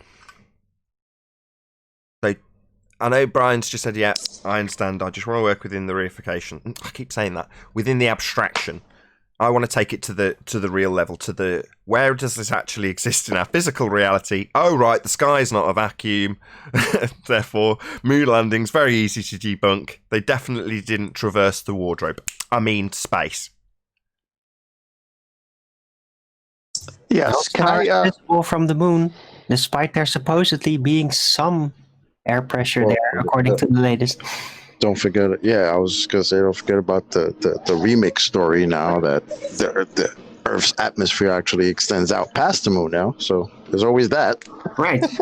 Originally, I think they used it as an excuse as why there weren't any stars, because the atmosphere requires that and blah, blah, blah. Well, how does that work when there is now some atmosphere there? You know? Like these little details. Well, it still doesn't work because they're supposedly in a tin can that's supposed to be in like 250 miles up that they can't see stars from. So again, do they see stars or do they not see stars? They can't decide. So. Yeah, I was going to say they can't even decide that. It depends which astronaut you ask. Sometimes they're as bright and as amazing as they could possibly be. Sometimes it's so pitch black you can't see anything. Depends who you ask. So maybe it's just personal. Maybe one guy you can ask, he will say both. Hatfield, I believe, said one time it was bright as bright. Collins? And then the other time said it was black as black. So they can't even decide with that. Can I bring it back to the atmospheric refraction at the beginning of the show we were trying to talk about? Depends. Got any proof of R? Yeah, so QE put up the atmospheric refraction and the 5 effects of it, or Let me just mention them: miraging, looming, towering, stooping, and sinking. So when they're going through this, they have to stick to what those things are. So when I go to looming and sinking, it's talking about something sinking in relationship to the horizon, so it'd go below the horizon. And when it comes to looming, it's something in relationship to the horizon, and something that's below the horizon is loomed above the horizon. Now, these ballers who come on this show trying to tell us that the horizon itself is being affected by any one of these refraction points are missing their own schooling. You want a quote? So, quote well, from I Rumpus. Rumpus, 2017. You know it's looming because of its position with respect to the horizon. End quote, Rumpus, 2017. Woo-hoo. Yep. Yeah, the apparent horizon is looming above the geometrical horizon that you can't see. Yeah, exactly, Alwyn. We covered this earlier, and I was quick to point out that the transition, the bridge in Andrew Thomas Young is where he derives a second horizon. Now, we only have one horizon. An apparent position, meaning you can see it where the sky meets the land or sea. That apparent position is apparent for two reasons. One, you can see it, apparent meaning you can see it. Two, apparent meaning not actual, because the sky doesn't actually touch the land or sea. But as soon as you have a second geometric, quote-unquote, horizon, that's not a position that's visible, not apparent, and isn't demarcating either sea, land, and sky, then it's not a horizon. We only have one horizon. It's just not the geometric horizon in their maths. That only exists in maths.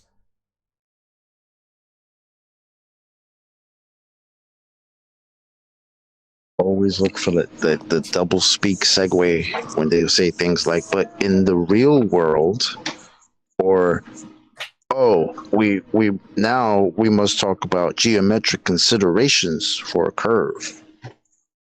They always tell you.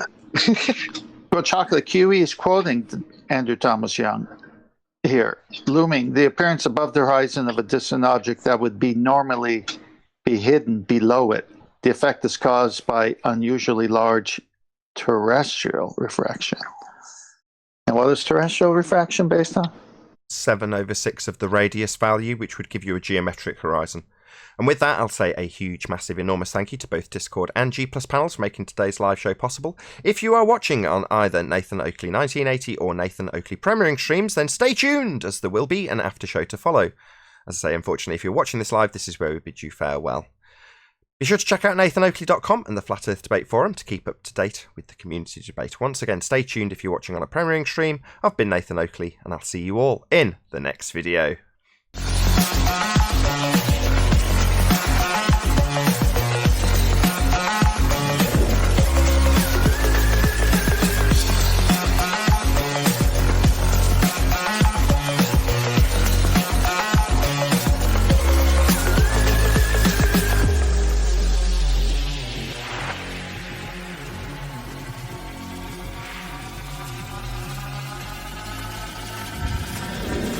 What a day! What a lovely day!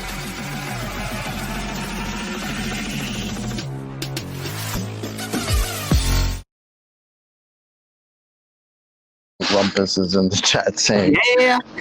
I did say the horizon is being loomed. I just said that the objects are being loomed more. What?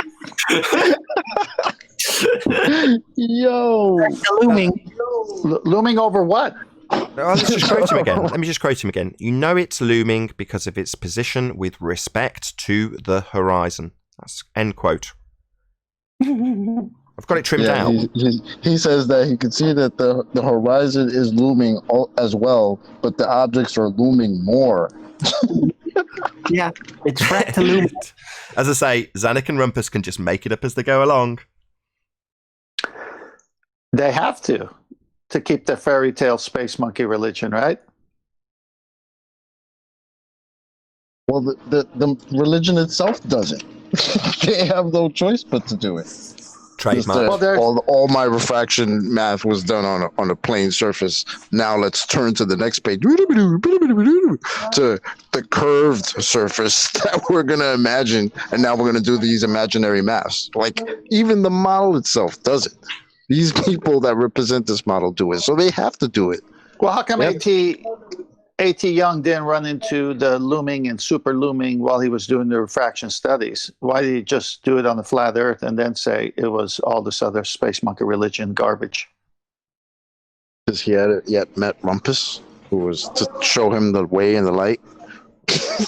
Well, no. What I'm trying to say is, when you, as Nathan said, when you research their stuff, you find out like your Michio Kaku quote. I mean, he pretty much is saying everything I'm telling you doesn't hold water, after he says by what factor he could be wrong. And he's got a PhD and he's got all his degrees in that field. But he says we're going to be off by 120 power. But in science, you can't even be off by 1. Right? I mean, he's telling you.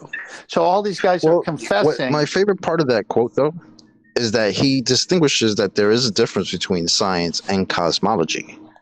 Right, because he says, in science, if we're off by a factor or 2, that's bad. But in cosmology, right? So he did the little trick that.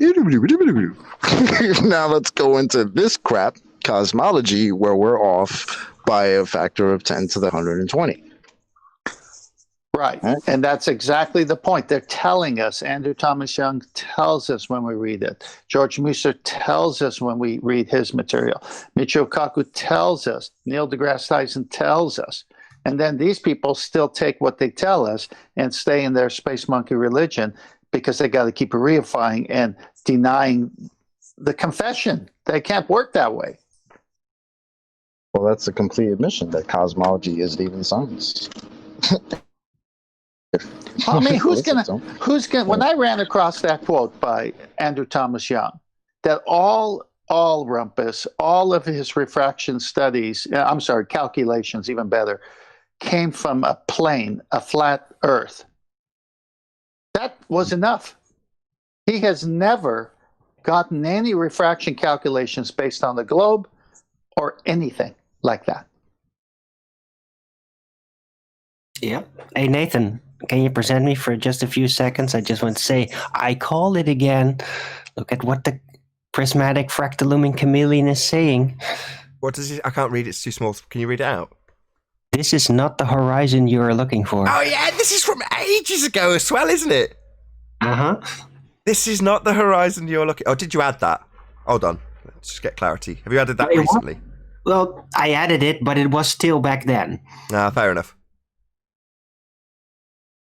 But yeah. But you're right, the prismatic fractal looming chameleon... It was definitely not this year and last year, so... So would I venture to guess, Arwen, this is Boy George science you're showing us? No, this is prismatic fractal looming chameleon. This is how refraction... Arwen, you missed it. ...can solve everything. Yeah, he didn't miss it. Some jobs I don't want to get, 10th man. Yeah, I was going to say, he didn't miss it. He's just saying, no, take this seriously, 10th man. Yeah. Sort of. But this was my envisioning in how, we got actual refraction effects and QE demonstrated them all. And then you got prismatic fractal looming, and then it can do all kinds of weird things and hustle around and change the horizon. Tough man, how dare you not take my chameleon that's speaking over here seriously? Yeah. Yeah. Anyway, I'll stop it now. That's good. It's spot on, isn't it? They can do anything they like. 10th man made it nice and clear. You had the best point of the show, 10th man. They can go forever in their bullshit nonsense, just so stories based on maths. As long as you stay in there begging the question, abstraction, they can make it up as they go along. Yeah, and my personal style is not to do that because my time is important and their time is important. So why are we wasting time on made-up stuff? So when I encounter people either here or in my UK channel, which are the only two I go to basically, and there's a baller, it's like, come on, let's talk about things in reality. Let's talk about things that can be proven. And the minute the first one stumbles, it's over. And so they want to keep stumbling and making up stuff. It's like, you're wasting my time. Will you concede the point, at least before we go on to the next fairy tale that I'm going to ask you to concede after I show you some proof that it doesn't exist in reality? So they want to keep talking about these fairy tale arguments, and then when you kill one, they don't concede. And before you could even get them to concede, they're off to the next one. They don't concede. And before you can, and on and on and on. And I personally don't like wasting my time that way. Now, others like to beg the question and play with the mouse like a cat. That's when I, tune out, and I'm going to go do some farm work. Yeah, there's better things to do. I mean, on that vein, unless there's a new argument that comes up, the current policy of what use is Rumpus and Zanuck, and people like that in general, actually, what use are they to us? Well, there's no new arguments. It's been 7 months since the Black Swan dropped. So until there's a new argument, they literally have no use to us anymore, right? What use are they? They're not. When I talk to normies, which I do a lot, they concede. When I'm wrong, I concede. Oh, but these guys never concede. Talking about which, I have to make a concession. I made an error, Nathan. You actually felt it. But I looked through the data, and it seems like I forgot about doing this May 1st this year. So I did actually add it on later. Shit. That's all right. No, I thought you'd already conceded that. That was the impression I got. Don't worry about it. I wasn't sure when, but yeah, I checked. Doesn't matter. The sentiment's the only thing that matters. It doesn't matter. The fact that I instinctively thought, oh, did you put this on the prismatic fractal looming chameleon 2 years ago? And then it's like, no, of course he didn't. But so what? Who cares? All right. Just wanted to... You just don't want to seem dishonest. I get it. Fair enough. Exactly. Yeah, I got you, Arvin. You did say it. You're fine. All right. So when we cite their person on refraction, Andrew Thomas Young, they don't even agree with Andrew Thomas Young. At that point, we have to say, you're not even agreeing with Andrew Thomas Young. Why are you making stuff up? And they won't even concede that. Because they want to lie to themselves. But as I say, for the people who've did Andrew Thomas Young tell them that they're using the classical terminology for looming, that they should just call it standard refraction? Isn't that what Rumpus said himself? Rumpus said he talked to Andrew Thomas Young, to the best of my memory, and that only works in super looming. super looming. That's like when you go to a drive-thru and you say, supersize my burger, my fries, my drink, supersize it.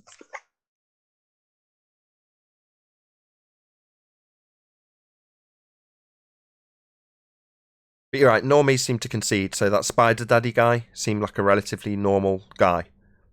And a couple of go-arounds on a few of the points, maybe, but that was all it took, and then he conceded. Now, the fact that he doubled back isn't a surprise. It's not like that's just going to be a shock to us, right? But it doesn't matter. At the point that you can't go anywhere and you realise your argument's fallacious, or you've accepted and repeated it if I forced you to. Now, we didn't have to do that with that guy. At the point that he understands things that he's got a reasonable grasp of, in that case the second law of thermodynamics, he's not going to suddenly start fighting against natural law because he's not an idiot.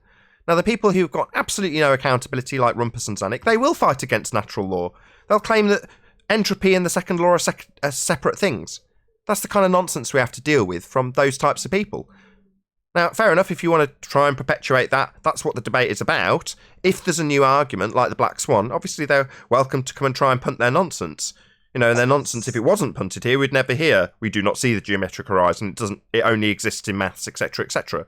So for things like the Al-Biruni focus, yeah, they can come in and they can try and obfuscate their way around it a few times. But once that's happened, it's like, well, what use do we have of you now? We've heard your arguments, we've heard your rebuttals, you're not offering anything new, we've reached the point where your own side's saying, oh, you're useless. No, they're just obfuscating so much that it's becoming apparent and obvious to everyone watching. Because they've got nothing. So if they've got nothing, what use are they? Now, newbies who want to discuss old business, gas pressure without a container or whatever, like Spider Daddy, more power to you. But why clog up the airways with the same obfuscation over and over again with the same old tired arguments that they've not given rebuttals to? Yeah, exactly. I'll give you an incident. I shared a little bit last time, but I'll go in more detail. I had two guys I was talking to here on the property. They're working on the power pole. And it came to gas pressure without a container. And, obviously got propane tanks on the property. And they all agreed that to have pressure, you got to have an enclosed container. They even said it must be enclosed. I said, well, then how do you explain Earth's atmo? And because he said sphere, and I said, well, see how they got this program, atmosphere? So they're already begging the question, we live on the globe. He says, oh, I see your point. So you see, it's very congenial conversation going on here. And so I said, so atmo plane, I can't even say that. Really, I just say atmo. And he says, okay, that's fair. So then this atmo that's right next to a sky vacuum, how's it been contained? Since you just agreed that it takes an enclosure to create pressure. He thought about it, and he said, well, what about Jupiter and some of these gas giants? And I said, well, what are you trying to say? And he's saying, well, obviously they're out there and they're contained. I said, wait a minute. That's what they want you to think by saying that. But the gases that we are familiar with here on Earth, if you put them next to a vacuum, what would happen? He says, well, they will disperse into available space. I said, let's deal with our gases before we deal with that fallacious thing, that made up story of a gas giant in outer space. He says, yeah, but maybe that gas has a different element to it. I said, that's fine. Let's deal with the gas we know of, our gas. Could it stand next to a vacuum and contain itself? He said, no. Right. But when it gets to the sky vacuum that I'm presupposing, and the gas giants that I've never been to, or anybody's ever been to, having gas pressure in a vacuum, well, they all work. All of my presuppositions that I hold true work for those lights in the sky that are definitely also gas in violation of natural law. So because they work in violation of natural law, because I said they do, that means that we must be able to violate the same natural law that those lights in the sky that I've got no clue what they actually are, and I've decided are gas in a vacuum, in the same way they stay there, right? Because look, Jupiter's not dispersing, and it's obviously gas, isn't it? Is it? Who said it was gas again? You did. Exactly. Oh, they got it. They you know what's great about taking the nice arguments that we've pummeled the troll ballers here is taking them to normies in a calm manner, and then they get it. And then you see cognitive dissonance. But their reaction to cognitive dissonance is not the same as Rumpus and Xanax. They don't double down on the fallacy. They say, I don't see it. I don't see right. them. No, I don't describe them as having cognitive dissonance. No. On the first or second go around with Spider Daddy, yeah. With them, no. When the concluding point is reached, you can't let that be laboured. So keep the circle jerk going as long as possible so that the concluding point gets lost in the word soup that they're delivering. Not the conclusion highlighted, not them being held to task and made to concede. No. A reassertion of the original question that's just had 10 minutes debunking it from our side, and the acknowledgement never coming. Just reassert the same thing. You can go around in the same circle again. Make it seem like that circle didn't have a conclusion. That's what they're doing. That's not cognitive dissonance. No, you misheard me. I meant the normies have cognitive dissonance. Oh, the normies, and they react. Yeah, and they react very normal to it. They go, wait a minute. You bring up a good point. Now, what do Rumpus and Xanax do? They just repeat it, rinse, repeat, rinse, repeat. Yeah, exactly. Well, I don't know. I've seen a couple of examples of some cognitive dissonance in my face, like in real life, when brought, especially with the gas container, all of that, the gas pressure. It does happen. Like, you will see them every once in a while struggle very hard to try to respond to what you're saying. And you can kind of see them in pain a little bit as they come up with gravity and, the whole universe is the container and shit like that. We heard it this morning. Well, this is Neil's son. This is my. We heard it this morning. Yeah, go on. I was just going to say we heard it this morning, and so Neil's son was in cognitive dissonance, and rather than, because he's got two opposing views being held at exactly the same time, rather than accept that or concede it or ponder on it, he wants an explanation for our side of the story. In other words, the two positions that contradict each other, he wants to see which has got the most validity. So it's straight to, well, how do you explain the sky vacuum? Now that's a way of relieving the cognitive pain that the dissonance leaves you with when you've got two opposing positions being held at the same time. So rather than, as I say, dwell on, well, the sky can't be a vacuum then, it's, well, let's hear the other side. How is it being contained? What's your explanation for how the gas pressure is not just building up and continually rising, etc., etc., etc.? None of which, as I say, needs explaining. once you've pummeled the point that you require containment to have gas pressure. But like I say, dwelling on that's going to leave you going, well, that means we're not in a sky vacuum. That's what you end up doing, right? Yeah, exactly. That's exactly where you're at, because my head is deep pressure. When he's asking you, when he puts you into that position where he's asking, well, why doesn't it fill the container? So are you saying there's a container? Let's not dwell on that. So have we moved into that part of the discussion already? Exactly. Move past the bit that causes the cognitive pain. I mean, I've left it on screen. I paused it on the background video. But here we are with gas pressure being depicted in a cartoon format. And it's got all these arrows showing that the gas will hit the side of the container and bounce off it. And that's the directions it travels. Now, what's going to happen if there isn't a container? Well, the white area that's around the box, that's where the gas that formerly hit the container and stayed inside the container, it's just going to keep going into this area. Now, metaphorically, if this wasn't a cube, it was a circle. And inside it, like a balloon, you've got the same thing going on. And then you remove the skin of the balloon. All that's going to happen is all of these gas particles, which are moving at high speed, are going to go in all directions and fill the available volume they have to fill. Now, picture Earth claimed to be taken from space with all those clouds on the outside of it. That's high pressure gas. And there's no containment around it. What is around it is a massive amount of space for it to fill. Now, natural law, second law of thermodynamics, also known as entropy, would dictate that the gas, as depicted here, is just going to fill the available volume. Precisely what Earth, if it was a ball of gas in a sky vacuum, would do. We'd have no gas to breathe. Obviously, we have gas pressure. Therefore, we must, it's a necessary antecedent-consequent relationship, we must have containment. What's that? Why aren't we increasing it? I don't care. Well, why have we got gradient? Don't care. The sky's not a vacuum. As claimed at the cost of 52 million a day. If you blow up... Sorry, 1 second, Ted. One of the best physical demonstrations against their argument of the gas being a gradient, besides the fact that we know it's nonsense, is a blowing up of a balloon. If you blow up a balloon, then it will have more pressure in it than the 14.7 psi we walk around in, that we're told is we walk around it. But the pressure won't be a huge amount more. It will be more. It depends on how much you blow it up. But as soon as you stick a pin in that, that thing is going to blow. Now, the difference between 14.7 psi and 10 to the minus 17 torr would be phenomenal.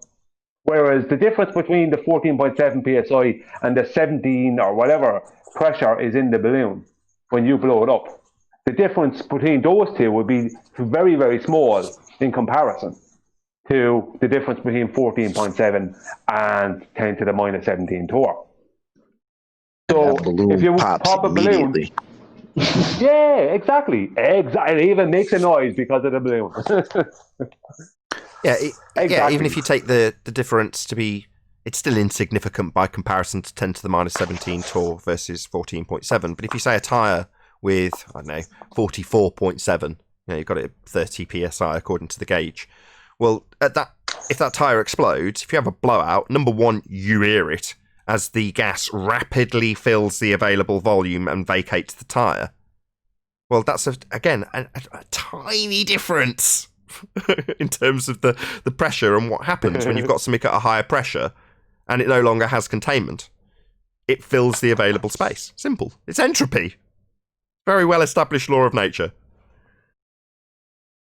Yeah, my point in all this is cognitive dissonance is key to any debate, especially when you're coming on this topic. So if you're in the debate and your argument is not causing cognitive dissonance, then you're not debating properly. Meaning they've got to have two opposing thoughts in their head. Now, which one is true? This is a key point in a good debate. The one that's true is the one that shows you the evidence. So you follow the evidence and you put the two thoughts and see which evidence points to it and which one doesn't have evidence. And this is how you're going to get the normies, and this is how I'm doing it. It's I'm saying you can't have two opposing thoughts. That's cognitive dissonance. They agree. And then they throw it back at me. Well, then how do you explain this and that? They go, wait a minute, we're not even there yet. What if I say I don't know? But can you have gas pressure, pressure meaning the key word, without containment? He says no. I said, so what do we know for sure? And then they just look at you and they say, well, from what you're saying, you can't have it next to space because it will dissipate. I go, exactly. And that's enough. Something interesting I read this morning. I was listening to Jose's show from Saturday. There was a presentation on there with the 3 surveyors from their side. Now, what they were doing was they were calling it measuring the radius. And they were using the Eratosthenes system, right? Now, when I asked them that personally, they wouldn't give me an answer. The only answer, I got one answer, one word, and that was from the main surveyor, and he said the word measurements. Right, that was it. When I asked them for the origin of the radius value. But yet they went on to Jose's the other day and started begging the question, right? Pre-assuming a globe. Exactly the exact thing that me and other people have been saying to them. What was interesting was Rumpus was in the chat, and Rumpus was saying it to him. He says, but by doing this, you have to pre-assume a globe, because you have to pre-assume a size and a distance to the sun and that the Earth is a globe in the first place. You know, that's what Eratosthenes did. He had to pre-assume a lot of stuff. So they were using the Eratosthenes method, which is not even the accepted one. It's Al-Biruni is the accepted one. But they were using Eratosthenes, and Rumpus was in the chat actually saying it to him. And like they kind of did kind of address Rumpus, but then they said they'd have to have a separate hangout with Rumpus or some nonsense. Like Rumpus was literally fighting our fight. He was saying you have to pre-assume a globe for that. Like, I mean, how are you measuring it? He's never denied it. What is your refraction? How are you calculating refraction? Sorry, he's never denied it. But he has never, ever denied it. So the justification is that, well, of course, we already know we're on a sphere. Therefore, presupposing the R value is perfectly acceptable. And that's something that's always been the case. Rumpus has never, ever, ever defied that particular standpoint. We already know we're on a sphere, therefore it's perfectly acceptable to beg the question. Now, I think he's done that because when we reached the point that we said, you're just begging the question, you're assuming the Earth's a sphere, you've assumed this R value, he just goes, yeah. And that seems like not a big deal. And he's always admitted it. So if you go back and find it, YouTube is often pointing out, here we are in 2014, Rumpus admits it. Anthony asks him directly, are you assuming this R value in the maths? Yes, I am. Now, does it get dwelled on at that point? No. Has it been dwelled on? Yeah. But he's never going to be in a position where he's going to say, no, I've not assumed Earth's a sphere. When of course he is. That's all they ever do. It's the basic argument that they can have here. All they can do is beg the question. So to deny that would be very foolish, because you're going to get caught out, and then, you know, he'd lose all credibility in terms of fighting for the justification to assume the R value in the first instance. Hence, we've had to get to the point where we've debunked their presupposition. We have to debunk the R value itself, because they just justify by saying, well, we already know. In other words, use the argument which is against begging the question as the justification for begging the question. Well, I can beg the question because I can beg the question. I know it already. Therefore, I'm justified in begging the question. That's their argument. It's pathetic. Yeah, let's not forget Mick West, who came on and said the same thing. Yeah, we presuppose R. It's based on the standard model. That was in episode 200 something, 260. Exactly. So the reason when you set the cat amongst the pigeons is when you show them that the assumption of the R value isn't justified, that you don't have a measurement to this R value, that it doesn't exist in reality. And when you get to them saying, well, it only exists in maths, that's game over. There's no way around that. But unless you can keep the circle of that conversation going indefinitely, so it seems like there isn't a conclusion, that's their only current tactic. It was funny because Rumpus was literally saying to them, no, I'm sorry, you're pre-assuming R. Because they were saying they were measuring the radius, and he was pointing out that R is pre-assumed in what they were doing. Yeah. You know, that was good. He literally was in defiance of them. He was in defiance. It's not in defiance. No. Rumpus will always toe the standard rhetoric line. He will never be in abject defiance. He'll double speak and contradict himself. Yes, we can see the geometric horizon. No, we can't see the geometric horizon. But in both statements, there's a geometric horizon involved in that, isn't there? Yeah, oh yeah. I mean, I was just pointing out that he on Saturday in the chat, he was literally asking them questions that they didn't want to be dealing with. Brian, let me answer what they were that. doing was pre-assuming. Go on, answer that, Brian. Go on, Ted. Yeah, I heard that too. The reason Rumpus, in my opinion, did that is because all of his comebacks to us have failed miserably. So he tried it on them acting as us to see if he can get a new argument. Maybe.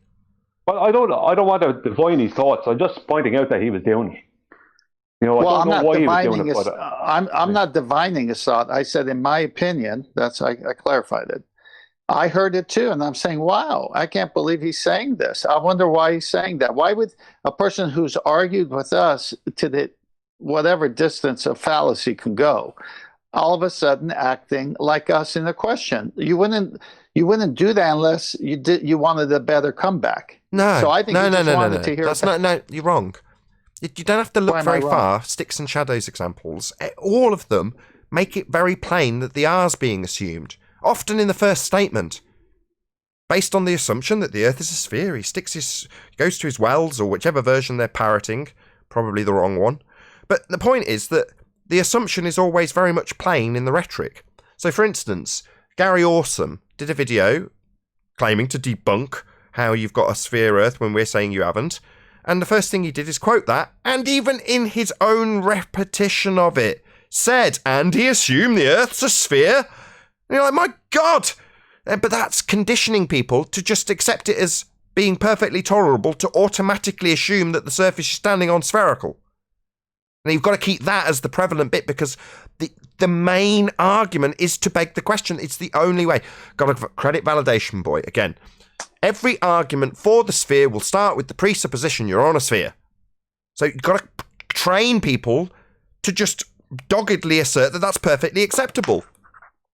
No, I agree. But I didn't say that. I said Rumpus went on and said to them that they're doing that. Yeah, he's got to train them. Look, just accept and be very bold about the fact that you're begging the question here. And we're assuming Earth's a sphere because we already know. Don't you know how to argue this? That's how you've got to have the mindset. If you're going to train people how to debate, tell them, here's your biggest weakness. We beg the question with every example. So rather than letting that become a weakness that people can nitpick with, declare it as a strength. We can automatically assume we're standing on a sphere. Power to the global people. That's what you need to do to win the argument. So that's what he's training them to do. No, if it came from that viewpoint, you would be right. But based on how I picked up on it, is that he was saying to them, aren't you just begging the question that we live on a sphere when you say that? How do you get around that? He's looking for more help. He's doubting, is what I'm saying. Maybe. I'd have to read it in absolute context. Yeah, that's the way I took it. But Brian, when you heard it, how did you take it? 1 second, Ted. I'll come back in a second. All right. No worries. But as I said, can I add something to this? Go ahead. Thanks. So they do always assume R, even in the face of the black swan, they assume it because they tell us that we can't see the geometric horizon. We know it's there. That's the assumption right there too. It's always there. It's got to be there, even though we can't see it, or can't detect it. The black swan shows that it's not geometric. Still know it's there. So I think 10th Man, you're right. Rumpus is looking for more arguments because he's realizing that he's cooked. Really. Sorry about that, thanks. Brian. First of all, apologies. I should have listened to you better. You weren't divining his thoughts. What I would say about what I read, sorry, concerning Rumpus, was that it seemed like Rumpus was basically saying to him, it's kind of like, to me it sounded like Rumpus was saying, is that the best you've got? In so many words. It's like as if he was disappointed. Because he was even asking him, and how did you calculate your refraction? What did you use to calculate that? He was asking questions like that as well, but it was mainly about, like from the comments I read, was mainly about that's what I'm saying, Brian. Yeah, that's what I'm saying, Brian. He was acting as us, and he wanted them to debunk us, but he was role-playing us. Yeah, he did. Yeah, it was a bit like that. Yeah, it was like he was basically fighting our argument, but he was literally asking himself. That's what to me it felt like he was literally asking himself. Well, the guy said, Rumpus has a lot of good questions. Maybe we should have a separate show and deal with all his questions, because Rumpus was throwing all of our arguments at them to a point, and they were saying, these are good questions, but we can't do it here. Maybe we should have a separate show.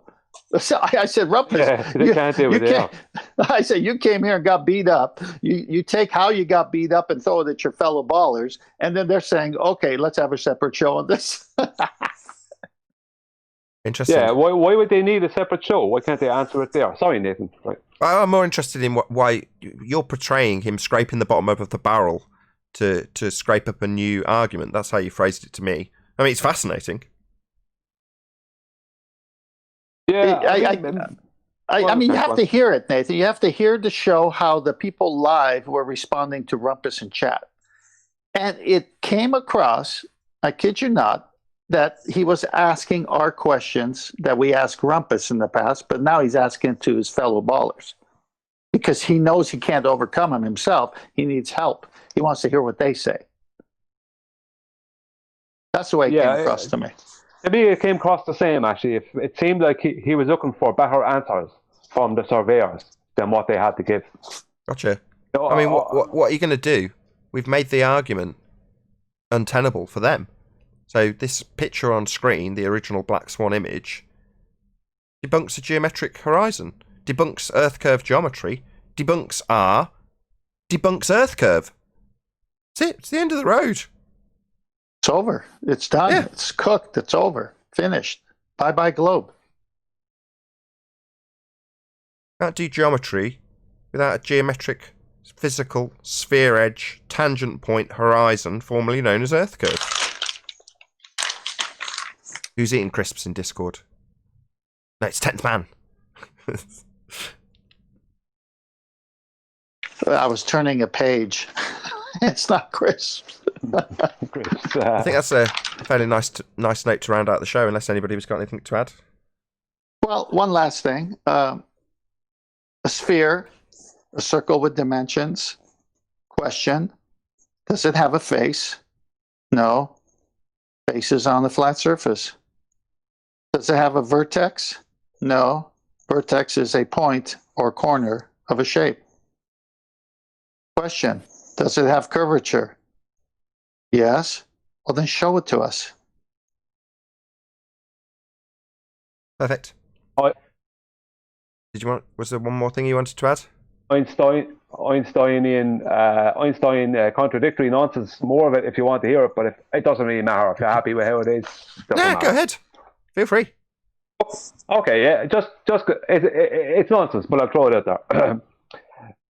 In the heliocentric rhetoric, your weight can supposedly change the further you get from Earth because you're moving away from a gravitational pull, but your mass never changes. Now, if I'm correct, didn't Einstein change the size of a metal part of an apparatus? There was something that was, I can't remember what it was. It was claimed to be an experiment that he was going against. I think it was something to do with the ether or something to do with light. But he was going against it. And it wasn't a proper experiment, but he was going against it. And how he went against it was he mathematically showed how during the experiment, that they called an experiment, this piece of metal actually got longer. So he basically, with mathematics, changed the mass of something. Right? And it was accepted. Yep. Now, define mass. Yeah. It exactly took the words out of my mouth. And also, as you just eloquently demonstrated or described, you can reify this into existence or accept that all you're doing with that piece of metal is mathematically abstracting out its size and saying it's bigger. Well, nothing's changed. Same goes for Earth. if you eventually realise that you're not stood on a spherical surface flying and spinning in a sky vacuum, the world beneath your feet doesn't suddenly unfold from being a sphere. It was only your philosophy because you were working within an abstraction. And for Einstein, he can work within that abstraction that he's developed and then describe something that's a bit of a problem as being conceptually different by his standards. And his standards are all abstractions. So yeah, good point. Anything else anyone wants to add? Feel free. I was going to add something. Can you hear me? Yeah, go ahead, Dave. When I was listening to Rumpus on that show, we were all in the chat going, holy cow, Rumpus is, finding some humility, right? Because what he was saying was exactly right. They were using the wrong measuring tool. I mean, they got away from Al-Biruni when they've been fighting for Al-Biruni for 6 months. But they didn't want any part of Rumpus, right? Because he was making our points, which they don't want any part of us, but they treated him differently.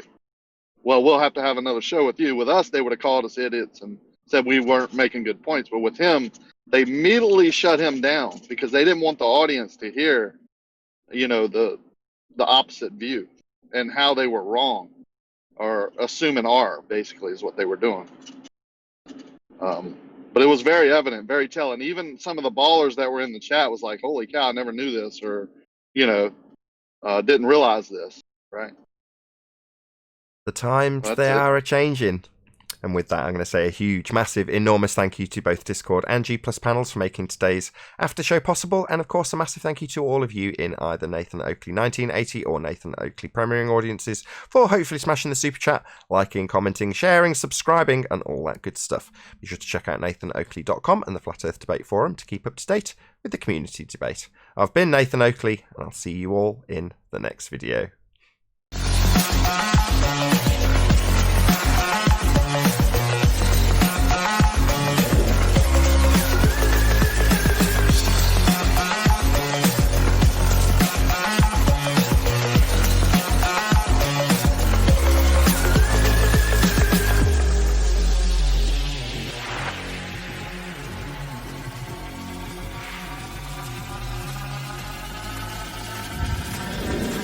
What a day!